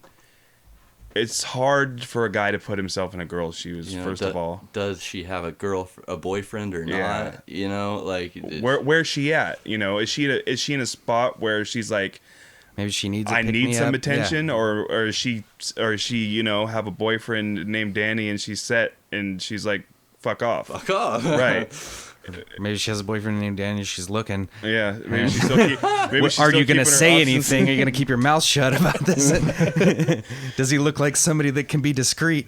That would be an interesting conversation to have with some ladies. About some of this feminist stuff, because the feminist stuff is getting out of hand, and I think some guys genuinely are misogynistic and assholes, but a lot of us are just confused on what the fuck do you want? What do we do? Yeah. Right. How do we do this? And the funny part was, I asked her. I was like, I asked my girlfriend. I said, do you, have you like had a problem with catcalling really? And she's like, I did it when I was drunk a couple times, but it was mostly just to mess with a dude. And So it's like even her like having a little. Oh shit! There's my Uncle Jeff. Do you guys want to do this and that be the end of it? Yeah, I'm down. Yeah, because I'll have to get out of here shortly.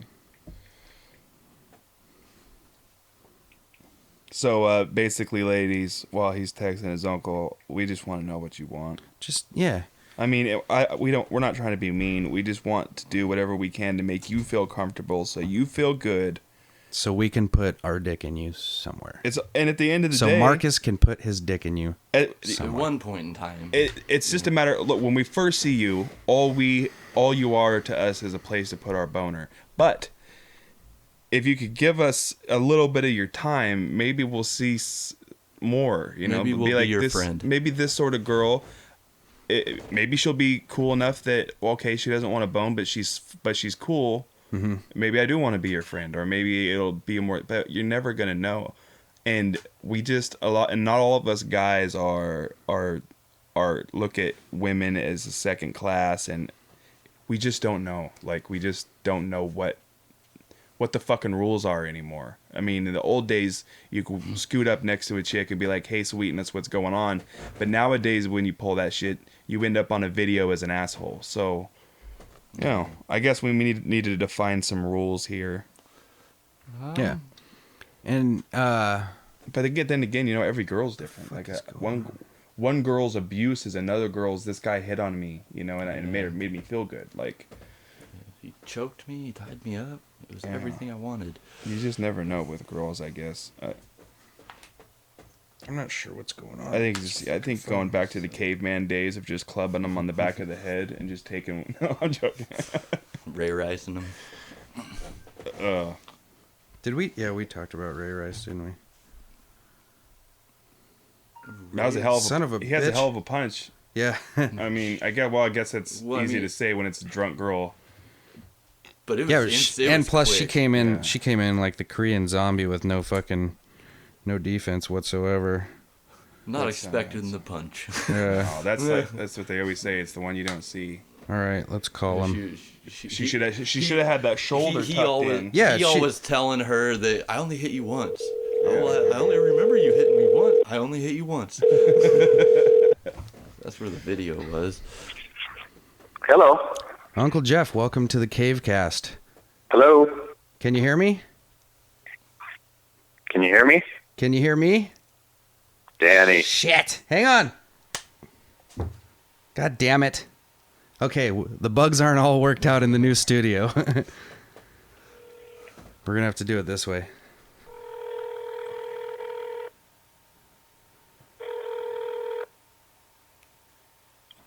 Hello? Hello, can you hear me now? I can, yeah. Yeah? Yes. Okay, we're still working out the bugs in the new studio. Oh. Welcome to your debut on the CaveCast. Thank you. You're sitting here with my friend Kyle, Kines, and Marcus. Howdy. How are you doing? So I guess like we kind of all had some questions for you, but the run for county commissioner is over, and unfortunately you won't be on the throne, so to speak. But we were all talking about it, and we kind of really don't know even what a county commissioner does, so we kind of wanted to ask you about it. Okay. Well first off, I got into the race late, and I didn't really expect to win, but I wanted to get my name out there for future reason. But the county commissioner basically runs the day-to-day operations of the county. There's a board of 3, and they are in charge of all the monies, revenues, and expenses that go out. They've got 26 department heads that answer to them, including sheriff's office, road department, assessors, taxes, and everything. Wow, so that's actually a bigger deal kind of than I even thought it was. So it's a lot of accounting and stuff. I couldn't hear what he said. Said it's a lot of account. I got you on speakerphone. We were gonna have you through the system, but you couldn't hear me, so we're just on speakerphone. He said it's a lot of accounting. Well, I don't know if it's a lot of accounting because you got people that do that, Right. But it is, like the county budget this year is $133 million. So, I mean, you are in charge of the purse strings, and so I guess in that defense, or in that scenario, yeah, accounting, but you're not the bean count, though. Right. Right. You've got bean counters under you. Exactly. So that was going to be my next question. Was you do plan on running again? I don't know. To be honest, Yeah. there's some other things that people have approached me about, and I don't know. We'll just have to wait and see. Depends what I'm doing. Yeah. And where I'm at. So, Are those things that you've been approached about anything to do with politics still? yes, yeah. There's a big, a lot of money people want me to run in 2 years, and then some even would like to see me run for another office. And I don't want to see you run anymore. You're in too good a shape. I wanted to have that option, but I don't know. I'm a pretty loyal person when I work for you, and if I'm doing something else, that's a full-time job trying to run for a position, and so if I'm working for somebody else, it'd be hard to do that. Huh. Yeah, that makes sense.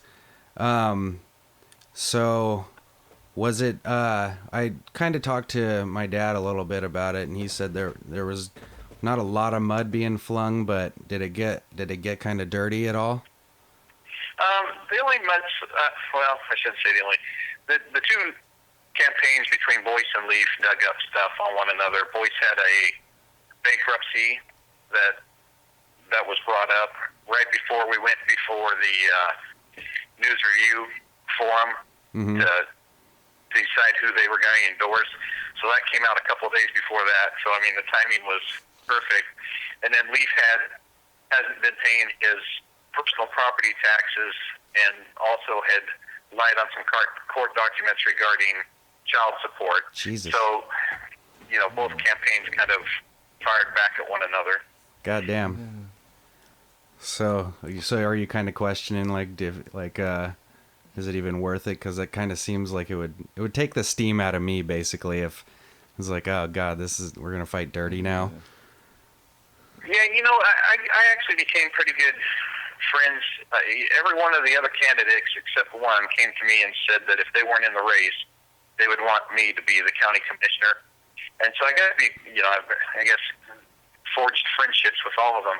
Yeah. And, I told them I don't, I had one candidate was trying to give me information on another candidate and wanted me to do something with it. And I said, I don't play those games, If I'm going to get elected, it's got to be on what I'm capable of doing, not somebody's past. So. That's good.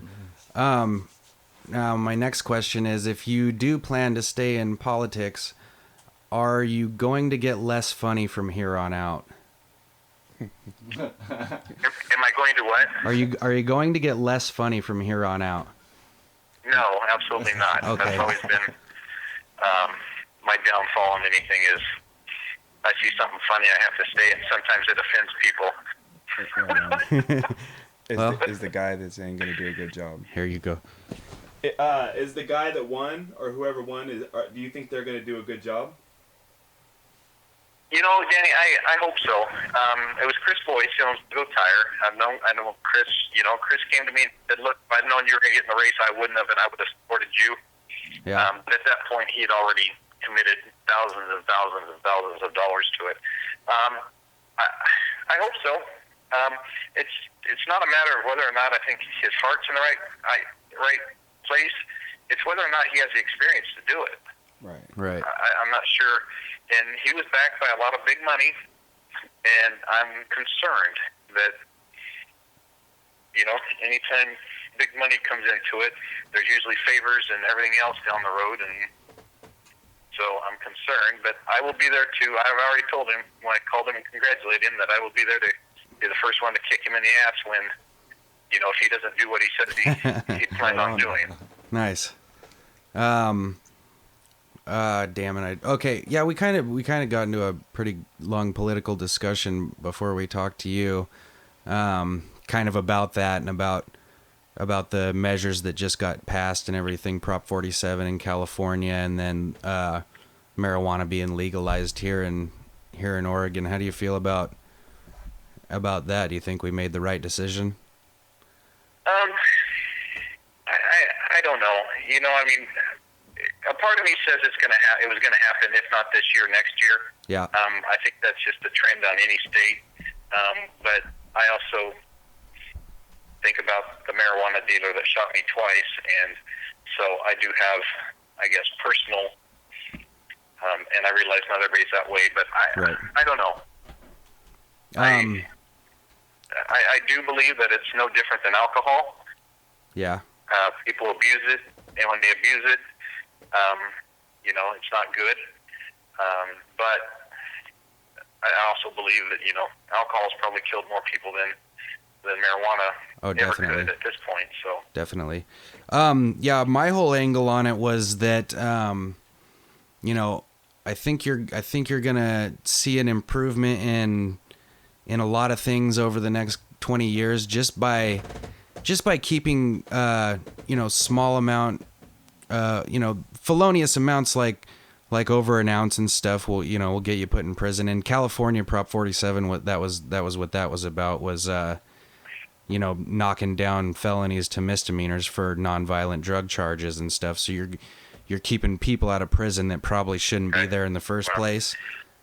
Yeah, and I absolutely agree with that. I mean, if it's a federal case where they're doing tonnage, pounds and pounds and pounds, and making millions and everything else, offshore counts, and then I have no problem with them doing serious time. But I agree that, you know, we had when Lane County, you know, is kicking out people left and right, and they can't even hold people because they have no space. Because they can't move them up to the prisons, definitely some of those people need out. Okay. And Kines actually, he had a question he wanted to ask about, was it the sheriffs and the police, the difference between that on the whole voting for it? Yeah, I just heard that. I'm going to give you over to him so he can hold you in front of his mic. I heard that that the police, I don't know if it was a lot of the police departments came out in support of it, but then I also heard that the sheriff's union or something was the biggest donator against it, and I was wondering if you knew if that was true, and if you knew why they wouldn't agree with each other on that.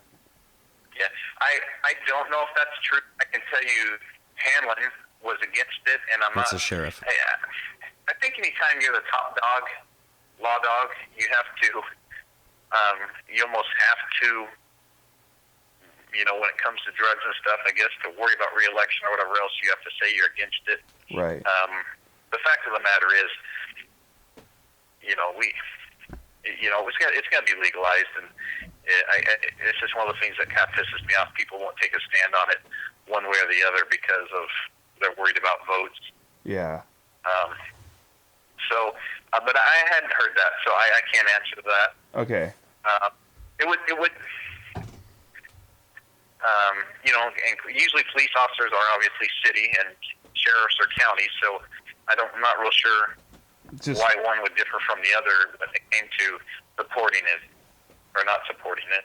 Yeah, what you said about the people in their positions, that's what makes the most sense to me. I guess there was probably individual police officers could say they supported it easier than, you know, like a big sheriff could, because he has to worry about being reelected or whatever. So that makes sense. Yeah, and you know, if it's the police chiefs, you got to remember, police chiefs are hired just like a job interview, anything else, and sheriffs are elected. Yeah, that's what I mean. That could be the big you're difference. Absolutely right. So yeah, that could be the biggest difference. Okay, I'll give it back to Dan. Okay. That makes sense to me. All right. Well, I think does that pretty much cover it? Did we have anything else, guys? We have? I don't think so. Anything else? Well, I guess the last question would be, if you end up running and getting elected county commissioner again, what actions do you plan to take in Benghazi? Well, you I wish I had been there originally, because then we wouldn't be dealing with all this crap. Yeah. It'd have been taken care of. So I think probably what I'd do is get Hillary Stayed so that she'll make better decisions. Yeah.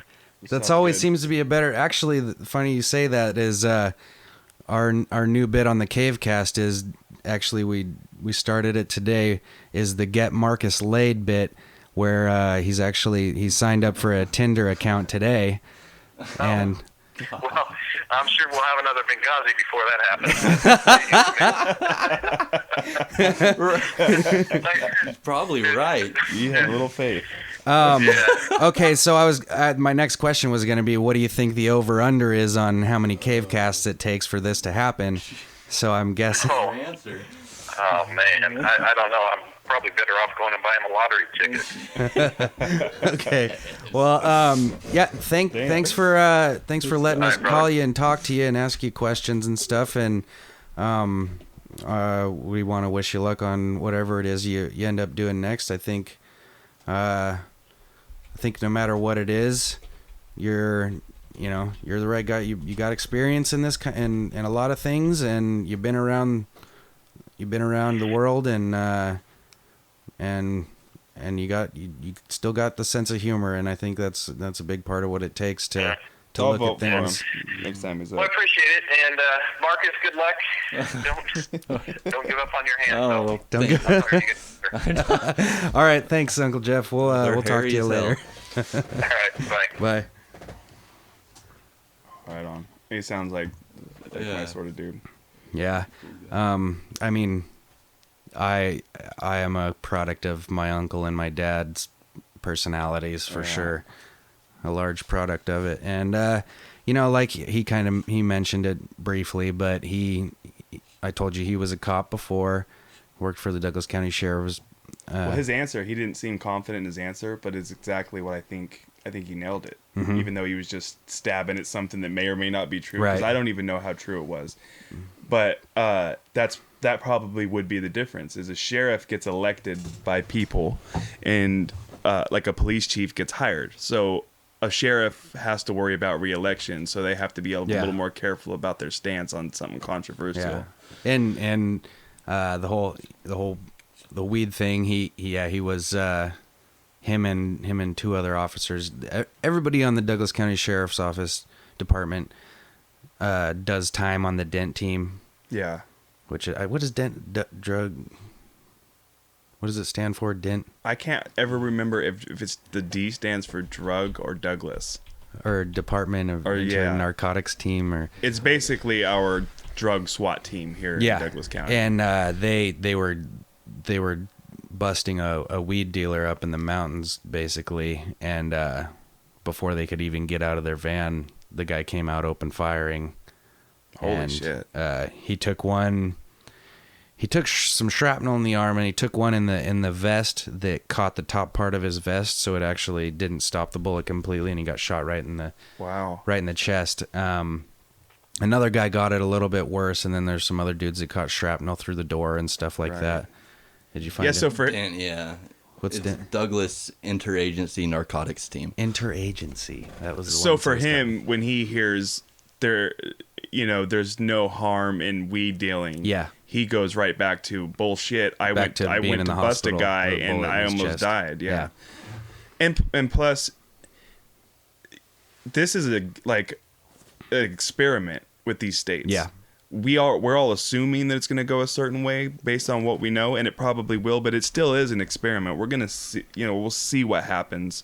And, for a lot of politicians, it's hard to take a stance one way or another, especially because they don't want to be for something that ends up blowing up. And every state might handle it differently. Colorado's done a great job so far, but up in Oregon, we could be a bunch of idiots who end up running into each other with cars every day. You just don't know what's going to happen. I think it'll all work out in the long run, though. Yeah.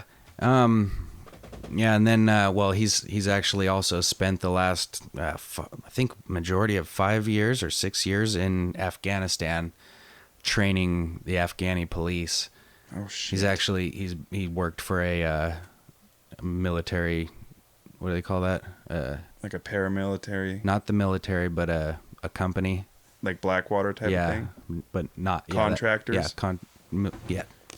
Military contractor. Yeah, that's what I was going What, for. mercenary sort of things. It's contracted through the government, Right, So that's it's what not Blackwater necessarily mercenary. But he was second in command on a base in Afghanistan, and they were basically in charge of training Afghani police. That's awesome, man. And so he's really He's seen some shit. he's been around, and that should be a show. He's That's still a TV show in and of itself. It's Yeah. like, instead of cops here, cops in Afghanistan. Like, but with the shit he probably saw is probably insane. Some of it. You know? Yeah, I did hear one War-torn Afghanistan. One story that was a guy tried to blow himself up right by their base, and the thing wouldn't work, and they saw him acting erratic and then chased after him, and it was like, okay, this is a good opportunity to get the Afghani police some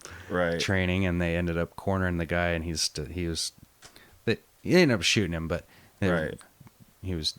Fucking, The whole thing was fucking trying to triggers. trigger his thing, and it just wasn't happening. Goddamn electronics. Yeah. Got some sand in it or something. Anyways, fuck, we went long today. We gotta get out of here. And I'm already in trouble probably. So. hey, well, we're doing the people a service here. So, so I just want to say thanks to my Uncle Jeff Admire, for calling in, talking to us about being in a race for county commissioner and what that's all about. And don't forget to follow us on Twitter if you're on there. If you're not on there, get a Twitter and then follow us. Marcus, Get on Tinder. Yes, get on. If you need to get laid, get on Tinder. Actually, wait a couple weeks to get on Tinder, because we don't want to muddy the waters up, and we want Marcus to have the odds. Yeah, that's odds true. in his favor. No, I was talking to the ladies. Oh, get on Tinder if you love that sultry Italian voice of his. Or just skip Tinder. If you know him or you're friends with him on Facebook, hit him the fuck up. Jesus. But skip Tinder and fucking let's do this. Anyways, and if you're on Twitter and you're not on Facebook, you can get a hold of Marcus at Munkus CMP. Correct? I got Yes, it. Kines is at Saint Kines, Saint Kines, and I'm at Danny Admire. Like I said, go to cavemusicproductions.bandcamp.com and download my mixtape. I'm goddamn close to getting the new one done. I got 5 songs that I need to fucking finish, and the new one will be done and out for free download sometime. We'll say soon. I don't want to put any timestamp on it, but anything else? Oh, good. Sorry. You got to show me that when we're done here. And the song of the week is brought to us by Kines. Go ahead and introduce it, Kines. Enjoy your summer in hell. It's head Automatica-Tip your hooker.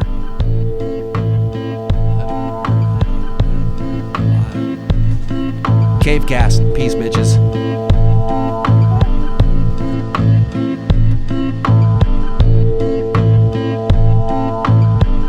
Enjoy your summer in hell. Nashville in a Cooperville, I swear we drove through an oil spill, and the shacks on the roadside trade hats for water jugs. Tennessee in a beat-up dart, weeds roll it dark in these parts, and the lines on the road cork screw like the steeplechase. I don't want to go to jail. I don't want to go to jail. I don't want to go to jail and say I'm poor. Sound the alarm inside. Give me some time to hide. Ring the alarm. Ring the alarm. Sound the alarm inside. You're a wealthy miser atop a hill of pennies, too high to find her, and my love shines just like a golden tooth. chamomile for nerves of steel. You mass market your mass appeal, and the devil riding shotgun prays for summer in hell. And I don't want to go to jail. I don't want to go to jail.